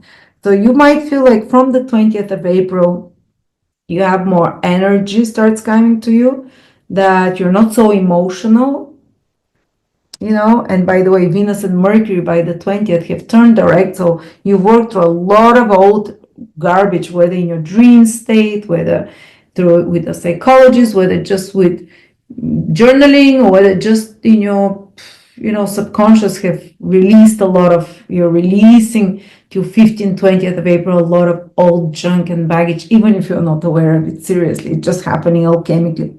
Then Mars moves into a fire sign, will stay there for 2.5 months, the last 10 days of April, the whole of May. So you have a lot more energy. You're going to have a lot more inspiration. The 5th house is inspiration. Mars loves it there. You'll be more playful, more cheeky, having more fun. You'd be more creative as well, and you'd act on your creative ideas because Mars rules your 1st house, action in the 5th house of creativity. You might be more involved with your children. Yes, there might be some power struggles with children and loved ones, but definitely more invested in the last part of April, the whole of May, and a big part of June, into just embracing life, having fun, enjoying it, allowing yourself to be center stage, to express yourself more freely, have more fun, to do creative projects will start moving forward, and you won't feel this more sluggish, watery energy you might have felt for a while, or emotionally frustrating. So there you go, Aries. Lots of interesting things for everyone. Do check out my Saturn in Aries, just $12 for the early bird. If you like my style of presenting, what's not to like? Thank you so much, guys. I love you. And yeah, God bless you in this very important month. Oh, it stopped.